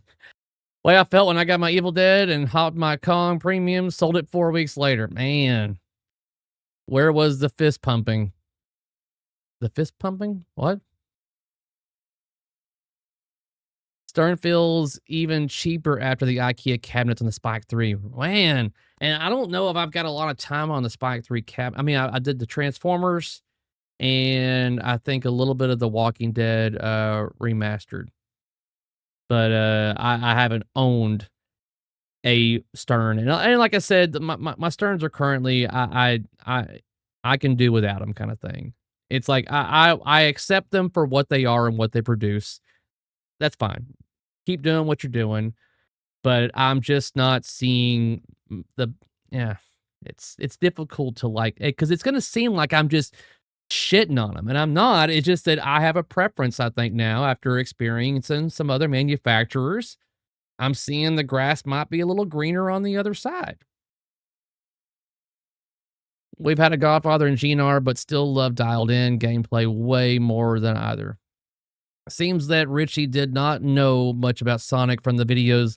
Yeah, I know. He said that he played a little bit with was it his kids? Like I think he said he played it with his son, as probably in the 90s a little bit. But was he like a big fan of it? That's what it didn't seem like. So I don't know if we're gonna get like that passion that I remember seeing, Eric talk about Harry Potter. He's got a whole backstory and why he wanted to bring this theme to fruition. There was so much passion behind that. I don't know if we're going to get passion. I don't know if that's something that even Steve is even capable of, is passion kind of thing. He seems pretty, very rugged, just like, I just want to create a really fast, fun, damn game kind of thing, I don't think we're gonna get that. Yeah, Sonic was something that I remember playing when in my 20s or 30s or whatever, and I just played it all the time, and I was excited that we got the chance to like. No, it was just like, yeah, it just makes sense to create a Sonic game because, like, yeah, it does. He's basically a ball. It does make complete sense to put up him as a pinball machine. How about reliability in JJP compared to Stern? Okay, well, I mean, I can only give you that kind of anecdotal information for one I've experienced with the one that I've owned, which is the only one so far, which is Harry Potter. Now, I've only had one issue so far with my Harry Potter, and that is the screw for the Death Eater. And for whatever reason, my game was built while Eric was on vacation, and one of the line assemblers did not put Loctite on that screw, and eventually it kind of unscrewed enough to where the target wasn't going all the way up. Easy fix for me, but that's the only issue I've had so far with my Harry Potter. Now, I know there's plenty of other stories, that other anecdotal information that people have got, but so far, Harry Potter's been no issues. All right, Stearns are cookie cutter. Yeah, that's for me. I get that as well. It's very much of just like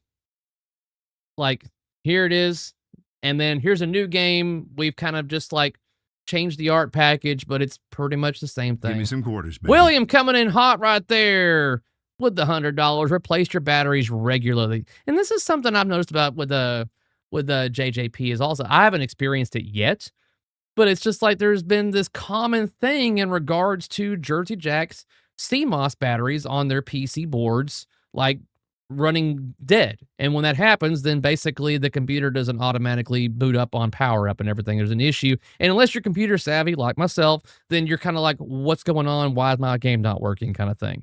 And it's like, why are they not replacing these CMOS batteries before they leave the factory? It's just kind of weird that I've still got a computer that has had the same CMOS battery for years. Now, granted, it's been connected to power, so that's understandable. But that's just something that I kind of think that they should just install at the factory. But they probably get their boards all in bulk, and they're just sitting on the shelf for months, or maybe even years, and then they put them into a pinball machine. But yes, I have replaced my CMOS battery on my Harry Potter before the possibility of that battery going dead. Stern earns trademark. Yeah. And like I said, there's a reason why operators go towards Stern games. One, they're able to rotate out games much more often because they release so many games per year, and they are very reliable in comparison to other manufacturers. You don't play it enough, it draws the battery down. Yeah. So, yeah. Especially with mine, because like mine doesn't have any kind of power going to it right now, because they only turn on whenever I tell my unit over there to turn them on. So then they're basically, yeah, it's going to be requiring the CMOS battery to be working. But if it's connected to the wall, then I should still be getting power to the board to where it's not utilizing the battery. Yeah, yep, happened to me, Brick Godfather, after a specific period of time. All of us went down underground. Yeah, it's just one of those things. It's like, what the hell, guys? Y'all haven't figured this out yet? Play the pen every day, no problem. Yeah, as long as you turn the game on once a day and play a game a game a day keeps the CMOS battery away. Don't forget to do it on spooky games as well. Really? In your opinion, Carrie, is Chicago gaming quality still very good as JJP? So, interesting that we're talking about CGC here all of a sudden, guys, because I've got a video in the works, and my patrons are pretty savvy where I'm going with this, but something is about to happen on this channel, and I'm putting a video together. Things are still in the mail, but I'm putting a video together. Changes are happening pretty damn soon, and I'm excited about it, but I'm going to be doing things that I haven't done before. I'm going to be doing things that I used to do that I haven't done in a long time. It's all coming back, and hopefully better than it was.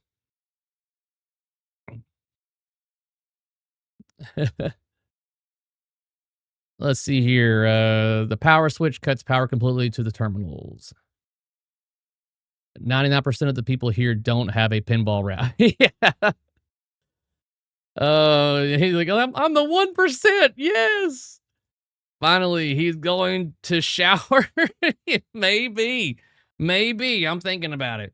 Eventually, we'll get there.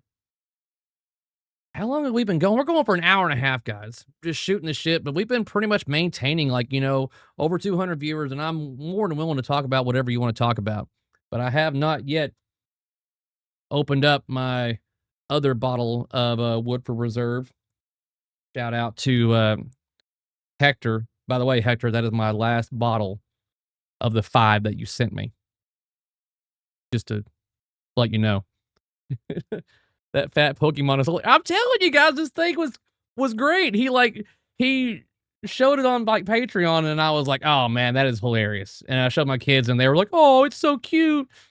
And but yeah, I did not expect it to be this big, and that's what she said. And then so yeah, but it's massive, and I was like, yeah, that'll match the computer right there. You've been going long enough for me to install a French drain. Oh man, time to upgrade to Woodford Double Oak. This is a double oak, isn't it? Yeah, yeah. Eventually, yeah, it will be double oak. Now the other one, like the double oaked, I'm not paying that much money for a bottle of liquor. No, I'm not rolling in like Ozzy and William and a bunch of you other guys out there that got all that money to blow on alcohol. Not me. I don't have that. I only got enough money to get me a Sonic CE. But yeah, but even then, I've got to like do a culling of the herd back here to make room for the damn thing. But it's not just for the game. I'm making room for future content. All right, good seeing you. Thanks for stopping by, man. We distribute Woodford, sold a few cases today. Some good stuff, man. I got turned on to it, and it's pretty damn good. And I recently had some really good old fashions with Knob Creek. I was like, I've been putting that stuff to the side. I didn't think it was that good until I had it with the old fashioned, and I was like, ooh. Sorry, I'm late to the stream. Oh shit. That's fucking hilarious. Matt's like, I'm not kidding. He actually did install a French drain. Wow. Congrats, man, on the French drain. What the? Bottled water money over here. Yeah. Yeah. Wife likes the Jabba the Hutt Pokemon. Yeah. So, in regards to like Sonic, I mean, what else is there to discuss or talk about? Or I'm trying to think of what else I can mention that I do or do not like about the game. But I want to say the main point that I was harping on was the art. But gameplay, all that, I don't have any quarrels with it. I believe there could have been more theme integration. Yeah, I think if you would have, you could have done more theme integration with the game. Could have. And I'm sure mod makers are probably going to start making some stuff to make it a little bit more Sonic. But as it stands, I played it. I enjoyed it. I was relieved. I shook Steve's hand, even gave him a little bit of hug, and I thanked him for doing a great job with this game. And I really do think that those of you out there, especially if you like Richie Games, reach out to your local distro, figure out when they're getting their display game, and get some time on it, guys. And once you play it a good amount, then you can tell me that you don't like it or it's not your jam or something like that. Is the background of Sonic running distracting? What do you mean the background? Like on the display or on the topper? Lighting package as good as Harry Potter / Beetlejuice, not just rainbow spew. Yeah, well, what you see in a lot of the footage when people pan over the playfield on all these cinematic shots is whenever it's in a track mode, and that's when it goes into full rainbow. And the same thing with Harry Potter. It goes into full rainbow effect in a track mode kind of thing. But when you're playing the game, it's not rainbow puke. It's very well lit, and it's done accordingly kind of thing, in my opinion. All right, Franchi, I'll talk to you soon, man.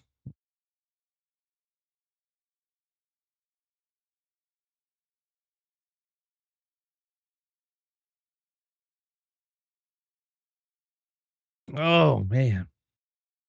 I think it's getting a little bit watered down, though. So what else do we want to talk about, ladies and jelly spoons? But if we're running out of topics and it's already been going for an hour and a half, I mean, a lot of people watch this probably tomorrow, and I can only see them going, man, an hour and a half or 2 hours, that's a lot. And I agree with you. It hour and a half to 2 hours That is a lot when all you're doing is watching something to play catch up on. But whenever you're sitting here shooting the shit, having some drinks, or installing a French drain, time goes by pretty quick. Talk about Halo. I don't know much about it. I can tell you that basically the game's done. They're just waiting on a bunch of other stuff. Are you buying a Sonic here? Yes. CE. And for those that are curious, I'm not like, advertising and all that kind of stuff. But if you're like, hey, I want to get my game from the same distro that Carrie did, I'm going through automated services. Mike and Frank over there at Automated Service are taking care of me. So that's who I'm going with. And you'll get more information on that in the upcoming future. Let's see. Maybe someone needs to get some landscaping in tomorrow. Like, I know I need to do some stuff. Repairing some monitors for our local arcades. Yeah, good luck with that. How you liking Beetlejuice versus Potter? Well, I thought we discussed, Beetlejuice a little bit last week or whatever the last time I went live. Yeah, I mean, obviously Harry Potter's a better shooter than Potter is. Harry Potter is a better shooter than Beetlejuice is.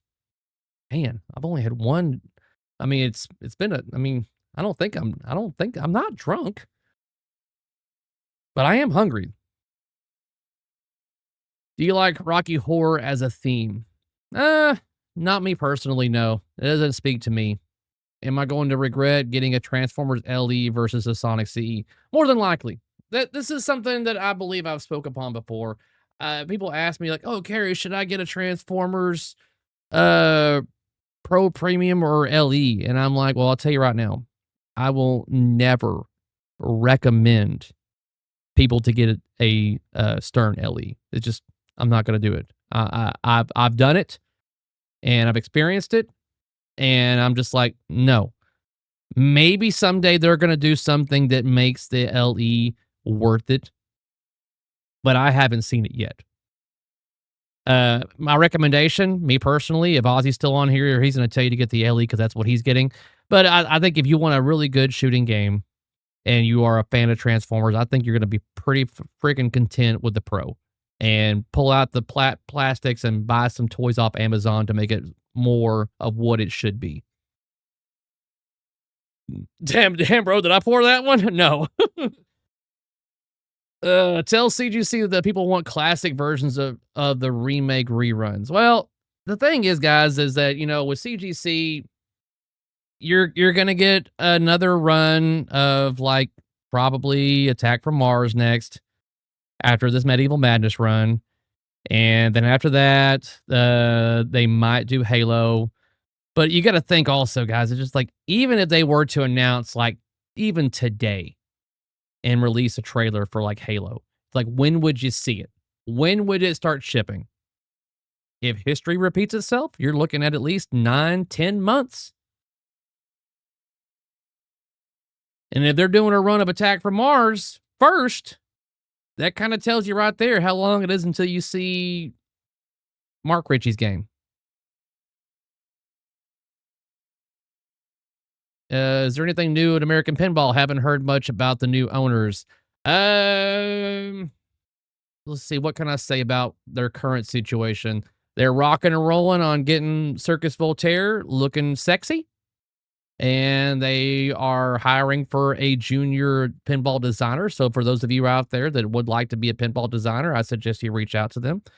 But they are definitely trying to impress with Circus Voltaire. I've seen some of the things that they're putting in the game, on the game. It's going to embarrass Pedretti. I'll just say it. It's going to make people go, ooh, come on, kind of thing.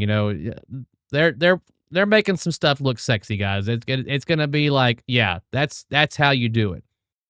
But it's also going to cater to the classic version, to those that just want a remake of what the game was. But if you want to spend the extra dollars and have a sexier version of it, I think they're going to do very good by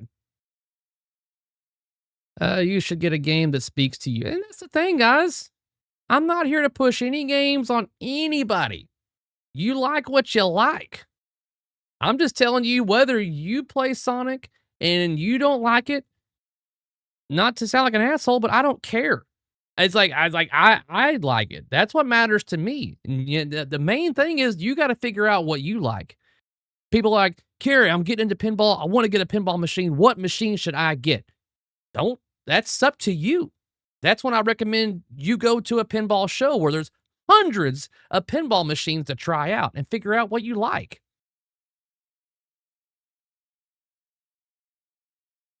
Yeah, Attack from Mars is going to be before Halo. Got Houdini 100 on order. Will base decision on Circus on that.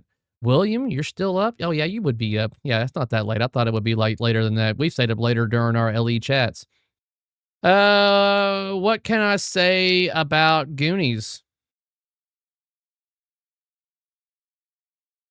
I mean, if that is the game that Spooky's working on, I would like to assume that they're going to do the theme justice.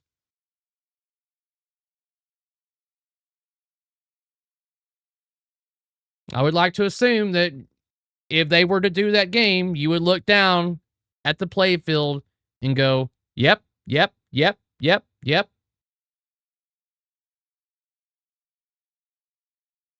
I would love to tell you more information about what Spooky's working on, guys. I would, but I always like kind of figure out what can I say about the game. I don't want to start hyping up a game like 5-6 months in advance.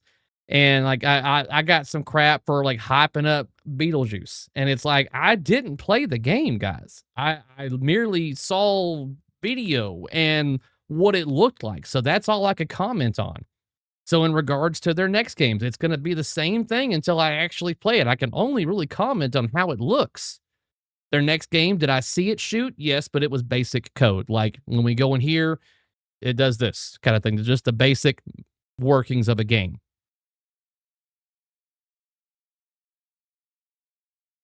Spooky stuck in production hell for a long time. Yeah. And you know what? If that's their comfort zone and that's how many games they can get out and they're profitable, then keep doing you. You don't want to like overinflate and get too big and then you're possibly defaulting on loans like what we're getting information in regards to Stern. Go play and find out what you're drawn to. Everyone has their own favorites. Yeah. I would just encourage people not to yuck on other people's yum. You like what you like. Sometimes you just can't explain it. It's just like, I don't know, just something about this game just I find enjoyable kind of thing. If you had to choose between Jaws and Sonic, what's your pick? Sonic. Easy. I played Jaws and yeah, it shot great. Theme doesn't speak to me at all. Sonic shoots great. Theme speaks to me pretty hardcore. So yeah, it's going to be Sonic. Spooky production runs like a clock. Yeah, it does. I think it's just the fact that, you know, people want them to produce more of their games. But they're like, we want to keep it within this range because we kind of want to stay on a schedule. Going to Don's Midnight Goonies release party. The Midnight release party, if it's just the same as it was last year for their next game, then I would like to hope so. Especially if the Chipotle is catering again, then yeah. That is like my dream, guys. Whenever he brought in Chipotle as the catering thing, I'm like, oh my God, I'm able to just scoop up chicken, more chicken, more chicken. Is that guacamole? Oh my God. I don't have to hear them say, you know, guacamole's extra, right? And I'm like, yeah, I know. Fucking put it on the damn bowl. How much more do you enjoy Sonic versus Pokemon? Well, I don't really enjoy Pokemon. I played it at Texas Pinball Festival, and I was like, okay, it's a game that exists. If you're a Pokemon fan, you're probably going to enjoy it more. I'm not a Pokemon fan. I played it. I was like, okay. It just doesn't speak to me. Which game are you replacing? Okay, that got deleted. All right. Getaway 2 in Jurassic Park leaving? More than likely. That's what it looks like. Love Jaws theme callouts are insufferable. Any recent Stern game you like more than Sonic? No.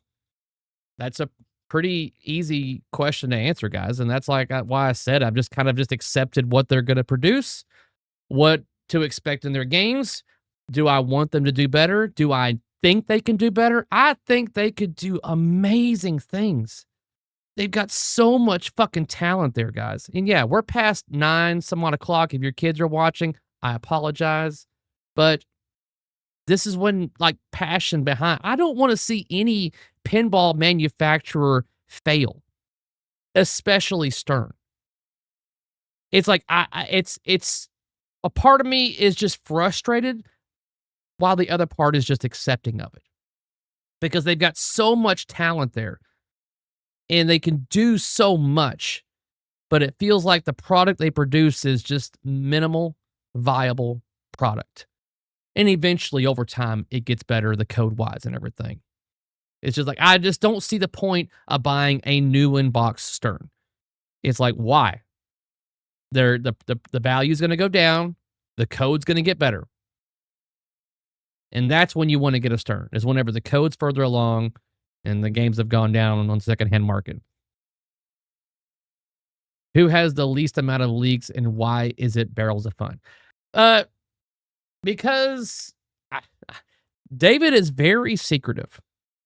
And like I said, and honestly, I still do not know what their next game is, kind of thing. And I talked to pretty much every manufacturer, somebody that works there, kind of thing. And a part of me is honestly relieved when I don't know. It's because it seems like the moment that I get informed something, somewhere else, someone leaks something, and it just looks like, hey, we just recently told Carrie about this, and now it's on Pinside or whatever, and I have to like call and go, I promise you, it wasn't me, kind of thing. I know it looks like it, but it's not me. So that's also a strategy on David's part, is that he doesn't want to tell people that don't need to know, because that's just one less thing that he has to worry about, and it makes it to where it's one less thing that I have to worry about. If the title got out on his next theme, I don't have to worry that he thinks that I said anything, because he knows that I don't know. Maybe eventually something will happen there where I get brought in. I don't know. Rumor is Fallout is the highest bomb ever in Stern. And you know what? We've heard that before too with Transformers. We heard that Transformers was like the game. That was going to be the GOAT. That's where all their money was going into, is Transformers. And I think it technically at one point in time was true.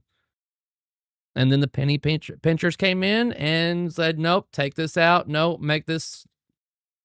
So yeah, I mean, it's Elwyn. I think if you have historical data to prove this, which you should, give the bomb to Elwyn.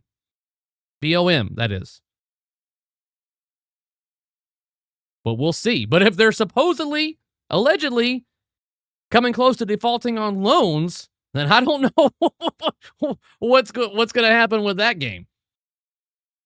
You can't let Getaway leave, man. It's your baby. Yeah, I know. I got you, Russell. I'm right there with you. It's like, but it literally just sits there. I don't play it. It just sits there and looks pretty.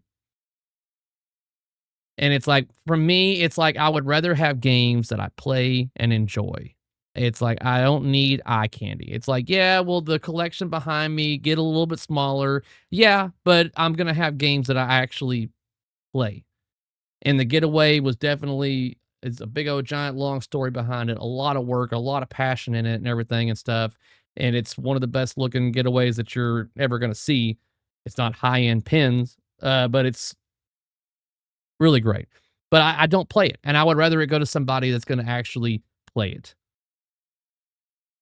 Are you moving a game out of your collection for Sonic? Yes, probably a couple of games. Plastics in disguise, cheap formers. Not the.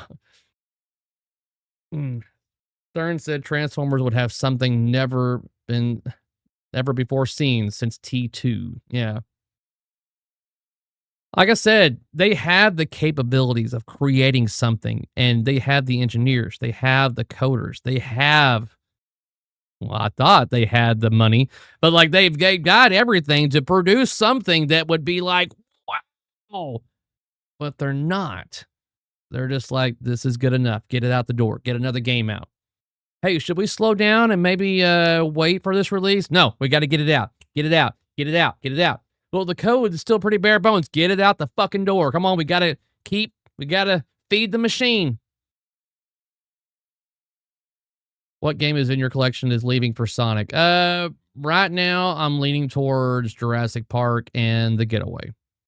The Getaway is honestly currently out of the lineup. Like I said, let me take my transition off here real quick. Let me do a cut. So currently, as you can see, The Getaway is already no longer there. I've already taken it out of the lineup to get it all cleaned up. Because like I said, it just sits there. So I'm having to dust all around it to make sure and then check on everything to make sure everything's all still good and solid. And yeah, it still plays 100%. There was a couple of bulbs that were out, but they just needed a little bit of an adjustment. Beetlejuice or Sonic for gameplay? Oh, Sonic, easy. Easy. Who's buying Sonic? Okay, let's do that poll. Let's find out. We still got over 200 people right here right now, guys. I'm kind of curious. Are you buying Sonic? I'm just curious. Out of the 200 people here, over 200 people, let's see where we're at. I mean, I'm just mainly curious. And I know you don't have to buy this game to enjoy it, guys. By all means, like I said, go to your local distro, play the game, see if you like it kind of thing. Enjoy it on location for those that put JJPs on location. Oh man, it's a battle of 50-50, but more towards no right now. I think that once we get gameplay and the featurette that's going to happen here the next couple of days, I think we're going to see a little bit of a shift, guys. Once more people find that their distro's got the game and they get some time on it, more word of mouth comes out, I think we're going to see a little bit more of a shift. I would honestly be surprised if more people get their hands on it and go, yeah, no, it's no good. I would be surprised. I really would.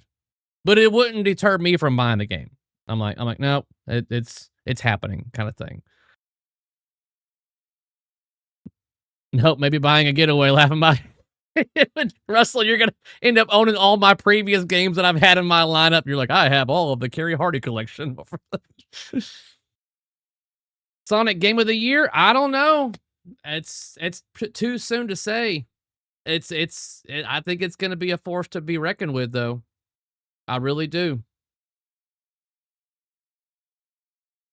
I don't know when they're going to start planning the shipping to homes. It looks like the factory's already in full steam ahead trying to get this game out. I'll reach out to Frank tomorrow to see if he's got an idea of when they're going to start shipping.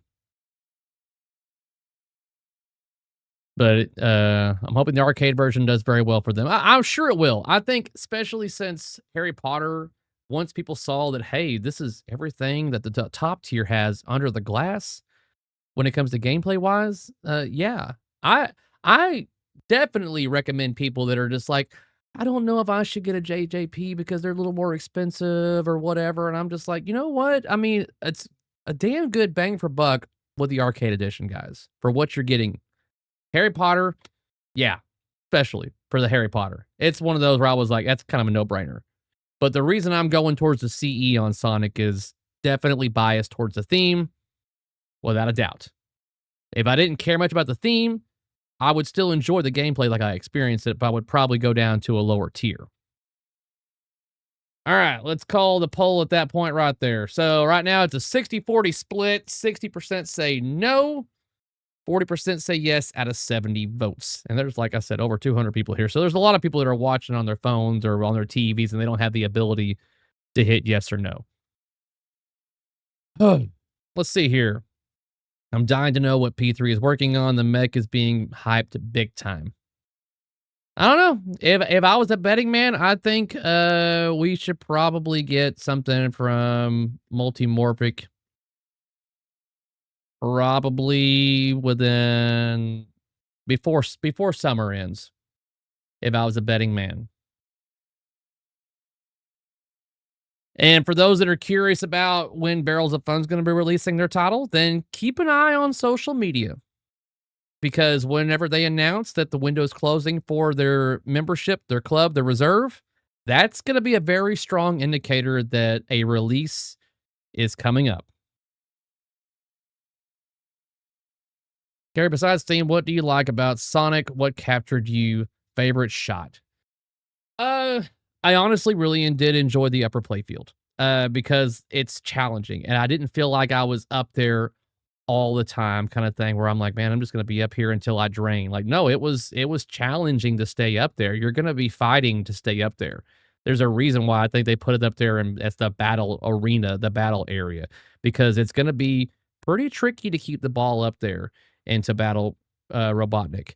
And whenever the ball falls down and onto the lower portion, you got to get back up there to continue the battle. And the battle is going to keep going until either you drain or you defeat Robotnik. And I can't remember if it goes right back into the battle if you drain or not. I don't know if I drained during a battle. I probably did. Dungeon Crawler Carl. I don't know. I've been meaning to listen to the audiobooks. I've heard nothing but greatness about the audiobooks. I hit yes on my phone while installing a French drain. Oh, what's up, all the remakes pricing at modern pen levels? So you want to know why people do remakes? And in American Pinball, they pretty much have said this as well. There a reason, not the primary reason, but a reason why companies do remakes. It's pretty much a guarantee. And in pinball, if as a manufacturer, there's nothing better than a guarantee to make money. And I know that people were harping on Barrels of Fun's reserve program, but it's one of those ways of taking the guesswork out of something. This way, they know for sure how many games they need to build. Just simple as that. If Jersey Jack would have said, hey, we're making 1,000 Harry Potter collector's editions, and that's it, would they have sold out? Of course. Without a doubt. Would the value of Harry Potter's be horrendously high in the secondhand market? Yes. Would Jersey Jack Pinball have lost hundreds of thousands of dollars on not being able to sell 1,000 more like they have? Yes.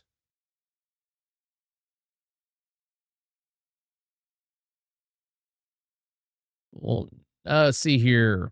Richie has 2 winners in a row with JGP. Last time he did was with Stern's AC/DC and Star Trek. It's Eggman. Nope, I'm not calling him Eggman. I'm calling him Robotnik. It's the same way when people call those coins instead of rings for Sonic. Would you replace HP with Sonic? No. Not currently, because I don't know, like, for sure that it's better than, without a doubt, than Harry Potter. There's just so much of a play different style to them. I can't say for sure. I'm keeping Harry Potter right now. I'm not saying I'm never selling it. But as of right now, it's just not even on my radar to move Harry Potter at this point in time.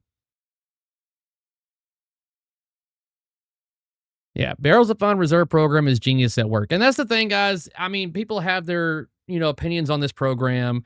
And in the end, we're going to see how it works. It's like you can dislike it or hate it that they're not making a certain number and you know what that number is just yet. But in the end, if they have a guaranteed of this is how many we need to make, and everyone had a fair shot of being able to get a game, so the people that really truly wanted the game get it, and they're making money, then I don't see that as a bad thing for them. You may not agree with the system and how it works or whatever, but if it's keeping them in business, and that's all that really matters, I think. When Spooky announcing Goonies. So when it comes to like Spooky's like announcements, they are pretty much like clockwork on their announcements. And I'm pretty sure that's how it's going to be for the next announcement. So I would look towards November, around that time frame, for them to announce their next game. Maybe even sooner.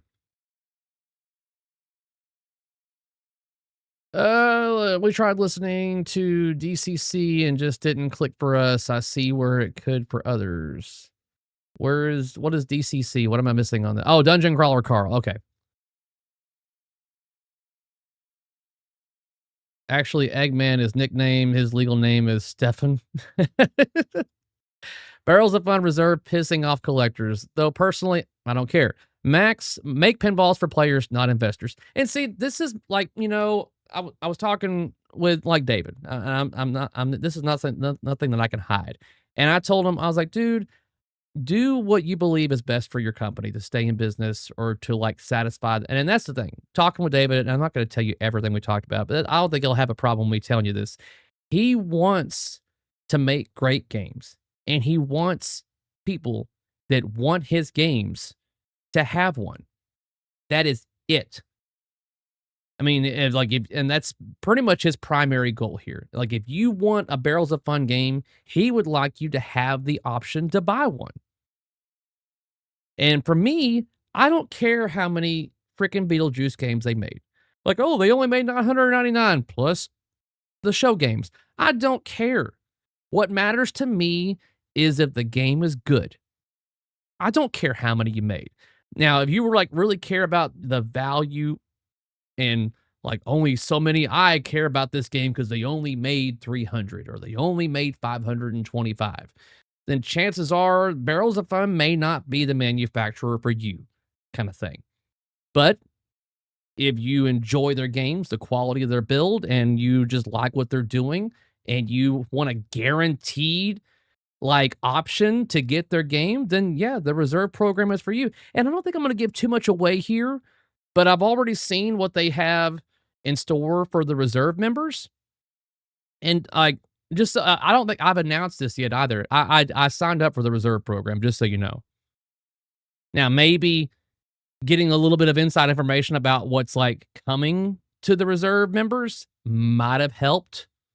But yeah, but I think that people will be pleased. Even if you don't want their next game, I still think that it's a very small fee.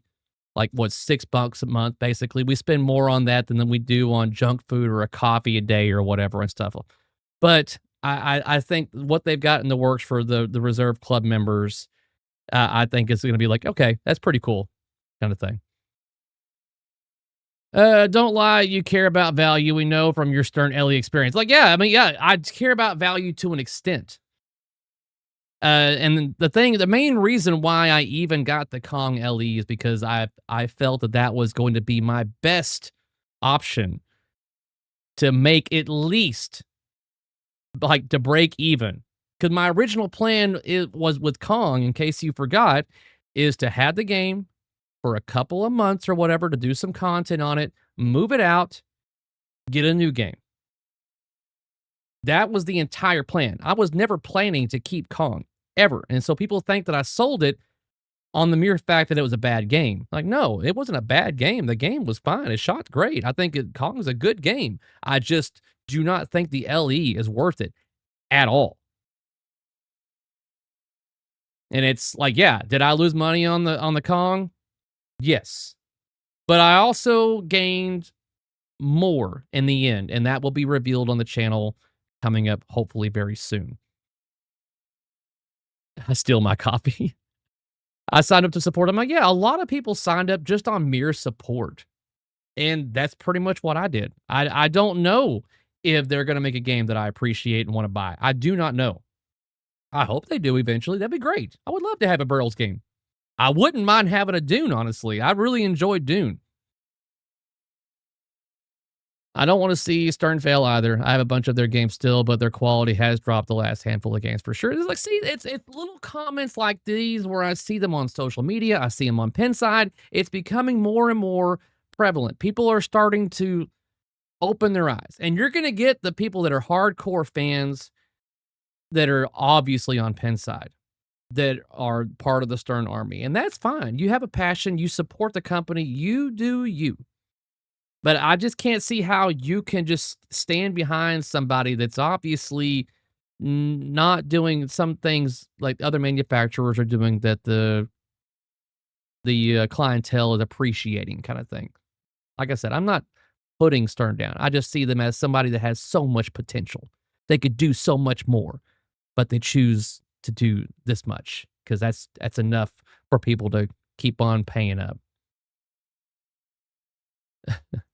Ellie art, LE had art made, dude.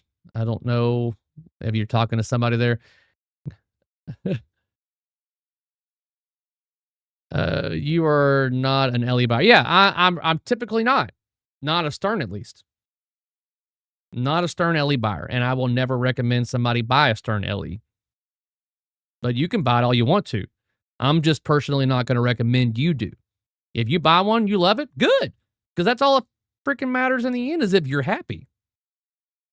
If you're fine with buying something and it dropping immediately in value, okay.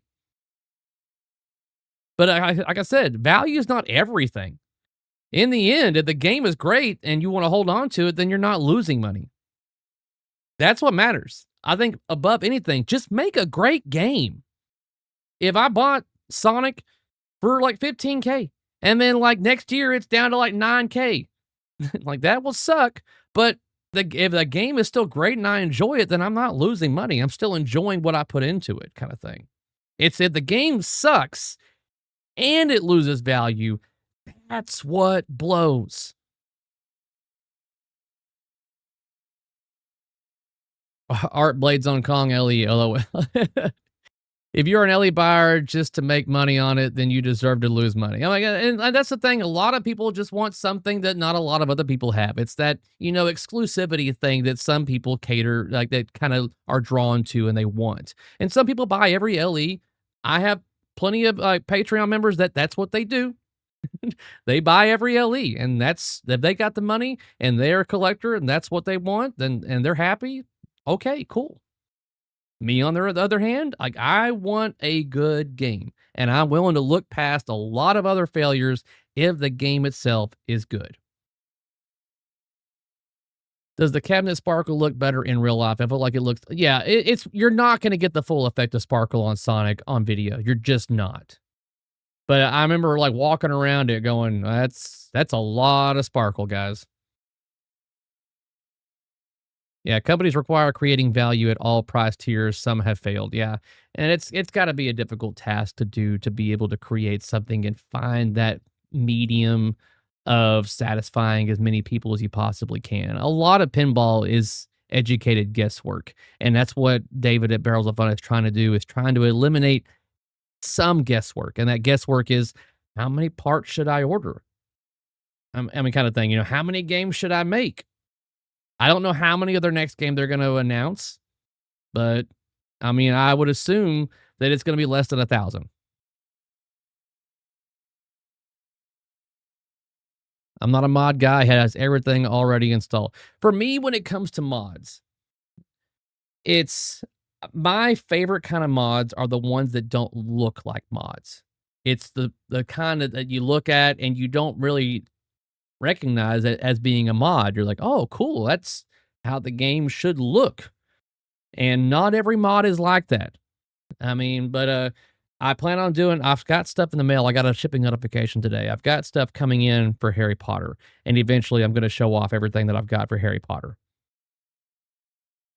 Sparkle mod, glitter and an Elmer's glue stick. Yeah, just blowing that glitter all over it.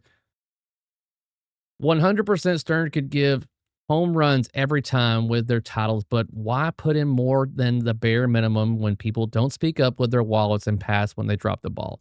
Yeah, that's the same thing. I mean, and I mentioned that in my Transformers video. It's like, if you want Stern to do better, then the only way that they'll adjust is if it affects their bottom line, their wallet. Like you can, like all I know is if like, I was going to use some, some other examples here, but basically if I got, like a large pay increase every year at work, and all I did was like the bare minimum, then I'm like, why would I want to work harder? Why would I want to put in more effort? But if I knew that if I did better, then the better my pay increase would be. It's just simple, capitalism. I mean, it just makes sense. I mean, like, but if you keep rewarding the behavior that you're seeing, you're never going to see an improvement. You're never going to see a change. There's a reason why Spooky has escalated up and improved upon almost everything. It's because they started making games, and a lot of their games were just bad. I played Jetsons for the first time and Domino's Pizza at Pinball at the Beach, and I was like, ugh, this is bad kind of thing, But it's just kind of interesting to see their entire library, how it's just gotten better and better each time. And I think that if people just keep on rewarding the behavior because they keep buying these games, even though they're MVP, then they're never going to change. It's like, why? People are going to buy it. We'll just keep selling. And here's the thing, guys, and I know I'm not the first person to realize this or see this, but Star's not really trying to sell to customers. They're trying to sell to distros. Because in the end, that's who they're selling to. They want the distros to buy the games. If customers start dwindling off, they're just probably going to find or hire in or allow more distros in. That's how that's going to work. It can be done. Spooky crushed it at value with 10K. Yeah. Kong not good. Sad. I thought Kong shot great, just not the LE. Getting Turner art needs to change. Yeah, and honestly, I would agree to that, but I don't know if it's going to. I think he's pretty much like that's the style to go forward. I would like to see change in the art as well, but I don't know. Meatloaf getting cold. Come eat dinner. Yeah. I don't know what I'm having for dinner as well. All I've got is bourbon in me right now. They're trying to sell the company too. That's the rumor. Distros get them the tough times since they have to hold the bag at the end. Yeah, that's the thing, guys. That I've had people like, Carrie, why don't you become a distro? I'm like, well, you got to take the good with the bad. And this is kind of like, back whenever I was a young teenager, I remember telling my mother that I wanted to be a gynecologist. Because, young teen perverted minds, you just think like, yeah, I'm going to get to see stuff, And then my mom was like, well, you got to take the good with the bad, son. You can't choose your patients all the time. You're not going to be getting supermodels or whatever. You're going to be seeing some bad stuff, dealing with some nasty things. And I was like, oh, yeah, you're right. So it's the same thing as a distro. I mean, distros more than anybody, more than the customers want Stern to do well. Every single distro, their bread and butter is Stern Pinball because volume. They're able to get games quickly, move them, and they have a lower price than pretty much every other manufacturer. So distros definitely want Stern to do better because that makes the game better. That makes their customers buy more games because the game is good. Nothing pisses off a distro more than releasing a game that's subpar. It's like, God, man, come on.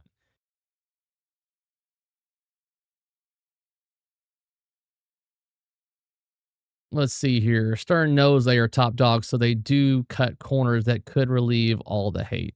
Yeah, I mean, they've got to make adjustments and, whatever it helps them their bottom line. I mean, we can sit here and say, and George is like, no, we didn't do Spike 3 because it was cheaper on us. They did it for, improvement on manufacturing and reliability, which I'm sure that's part of it. But I don't see them doing Spike 3 and it costing them more money in doing it. That's also a part of it. That had to be a cost saving as well. But like I said, I don't have enough experience on the Spike 3 cabinet to really say if it feels better or worse. Those of you out there that operate and buy every Stern that comes out know much better than I on how the Spike 3 cabinet feels and everything. Purchasing agreements for distro, they need to buy the game full price, potentially without a buyer. Yeah, that's the thing is like, a game gets released, they get a phone call, and they're like, all right, how many do you want? You've got to buy this many if you want to keep your LE allotment. And the LEs is where the money's at, guys. That's what they want to sell more than anything are those LEs. Stern games aren't bad, they just aren't premium. Yeah. Like I said, I mean, yeah, I've just accepted what they are making and what they're doing. And it's like, all right, I'm sure there's plenty of people out there that are perfectly content with that kind of product and what it provides for you as entertainment and quality. Okay, cool. It's not my preference. I'm sure that they're still going to make some games that I'm probably going to enjoy, and potentially I may buy another Stern in the future. But as of right now, I have no urge to play any of their recent titles or urge to purchase any of their new games. Something could happen that could change my mind, though. I'm open to change my mind. Change my mind, please. I beg of you, change my mind. Hot take, Stern innovating a BOM reduction, node boards, Raspberry Pi, cable reduction versus gameplay.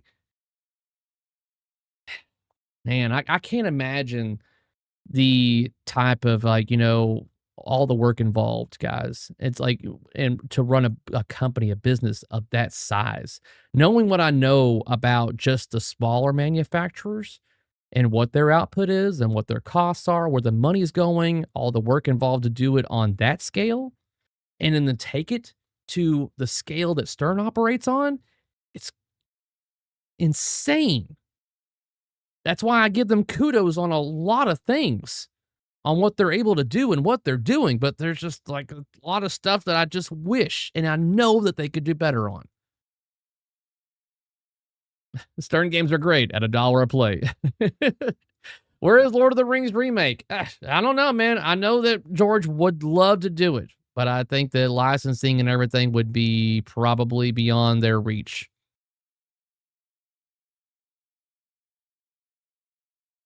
No pokey art, Ebon. I guess I don't know the joke on that one. Sorry. Curious how come there was no actual gameplay footage available today? Someone playing the game. We're going to get that very soon, guys. I think the initial, because in case you don't know, pinball sales rely mostly, at least in the very beginning, on FOMO. They need to get those initial people, those collectors, those guys that have a fear of missing out. They need to get those initial deposits in, those initial sales. And then they'll release more to hopefully nudge the scale and convince the people that are on the cusp of like, I don't know, and give them more information to hopefully sway them to put in the deposit kind of thing. So I would I have loved to have the featurette today? Yes. But I don't think we got it, partially because the licensor, Sega, is still trying to get the approvals on it kind of thing. Gary, do you think any pinball company will tackle Simpsons again? Maybe. I mean, I don't know. Is Simpsons still as relevant as it was back when that game was? I was just literally talking about Simpsons today towards the end of the shift at work. And we are talking about how there's like 30 some odd, was it 36 seasons now of Simpsons? And I'm like, God, can you imagine having to go through all of that to like make to like just watch it in general? I haven't watched an entire like episode of The Simpsons in I don't know how long, guys. I don't know how it's still going, honestly. I never hear anybody go, hey, man, did you catch that episode of Simpsons? Hey, did you see that whatever episode? Like, oh, the new season of Simpsons starts tomorrow or whatever. No one's ever talking about it. Maybe it's just because I hang around a bunch of pinball people and maybe I don't know. Stern keeps a lot of people employed, have to stay profitable to so tight on. Yeah. I mean, that's the thing is in the end, and just like with other manufacturers, in the end, especially with David, he wants to keep the business going. He wants everyone that works there to be like, yeah. I mean, just he cares more about his employees than I think probably anything else kind of thing. Very passionate about what he's doing there kind of thing. If you ever have a conversation with David Van Essen shows, you'll hear it. I mean, it's there. He's very passionate about what they're doing, and he's very passionate about the people that he works with. Let's see here. And that's one thing I just don't think you really get when you talk to people at Stern. And I have conversations with them, you kind of thing, like, yeah, you obviously have the designers and the coders that they're excited about what they're dealing with. But when you talk to like some other people, it's just like, I don't know. I don't know if you have passion behind this kind of thing. I don't really feel that. Give me some quarters, baby. Oh, Russell's starting to. He's got the drinks in him. He's coming in hot with the $20. Sorry, I missed the gummy live. Gonna go back to check it out tomorrow. Thanks for tonight's live. Good times as always. Yeah, Russell, it's interesting to watch me slowly fall into a state of just like, guys, I am messed up type of thing. South Park, way to go over Simpsons. I think that definitely I've heard more about South Park than I have Simpsons. My kids are watching episodes of Simpsons right now. Really? Okay, cool.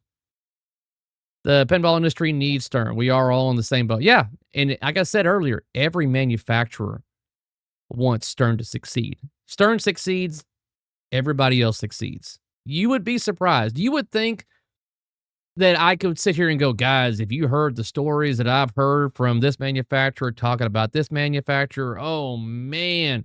But no, you would be surprised. Like I said, talking to these manufacturers, they talk very positively about other manufacturers kind of thing. And that could be because they know that I have contacts with all of them. I don't know. But it's every time. It's always like, Stern needs to succeed because they all succeed. So I think every manufacturer, including JJP recently with their Sonic, they're rooting for Stern to do well. We are in pinball's golden age. Yeah, I mean, if you, that's a fair statement. If you think about what all we're getting in comparison to the last, previous years. David sent me the 3 banners for his games after I got the Winchester. Amazing dude. Yeah. You might want to hit up David to see if he's got any of those banners to order your Winchester today.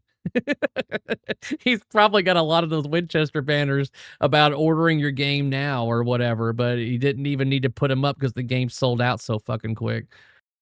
Oh, man. Futurama would get me excited. Glock and whiskey.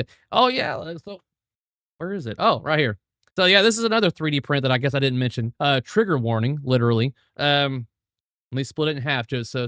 But yeah, it's a 3D print of a Milwaukee Glock that kind of goes together like that. That was another 3D print that It's Lit Pinball sent me along with my fat Pikachu.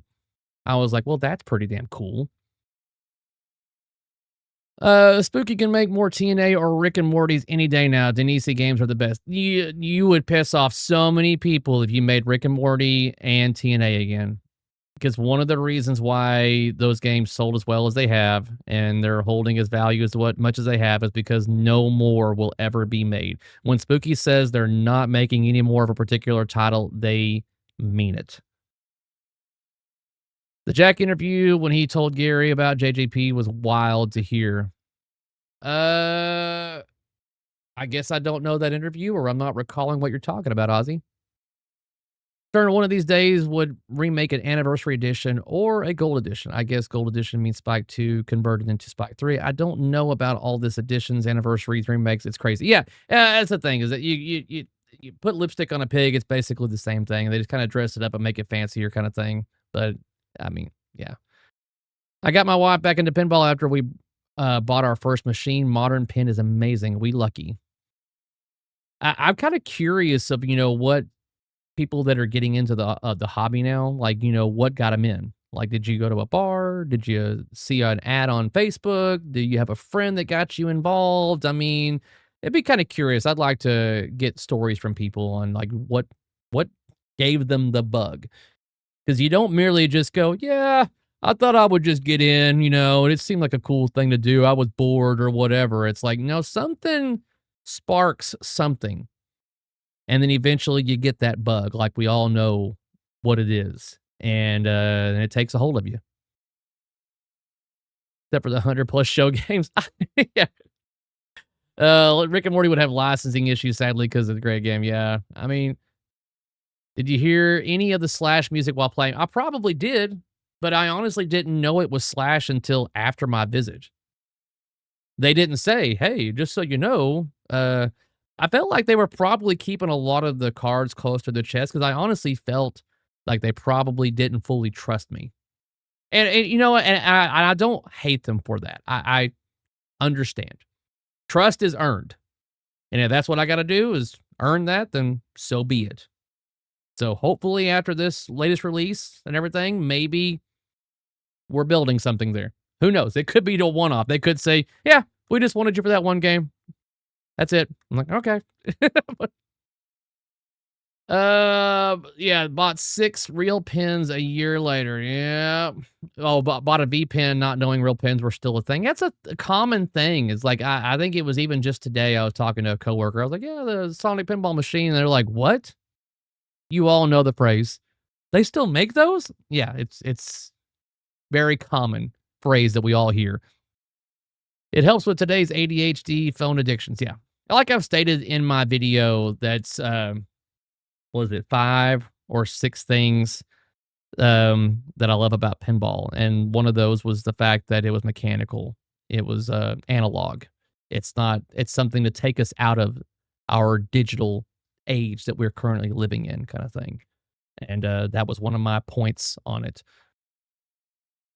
Oh my God, what are we creeping on? All right, guys, we're at 2.5 hours. I think I have now surpassed some people that were streaming Sonic Pinball, but we're still currently going over 200 concurrent viewers. It's been pretty solid the entire time I've been on here. I very much appreciate you guys for joining the stream. I didn't have to open up my other bottle of bourbon, so that's a good thing. I'm going to finish this thing off, and then I'm going to go find something to eat. But guys, thank you very much for joining the stream. I love all of you, and I particularly love all of you that are part of my Patreon supporters and everything. Like I said, things are coming to this channel that I'm very excited about, and I cannot wait to show you. And I think you're going to enjoy it. We'll see. I'm still waiting for some stuff to arrive in the mail. And as far as Sonic goes, look forward to getting more featurettes and more footage and everything like that over the next day or two. By Thursday, for sure, I think we should get a lot more stuff, and especially a stream. For all I know, whenever the people that are streaming Sonic start streaming the game, I may even go live and we can watch the gameplay together, shoot the shit, maybe have some drinks or whatever. All right, guys. Have a good night. Thanks for joining. Love you, and bye.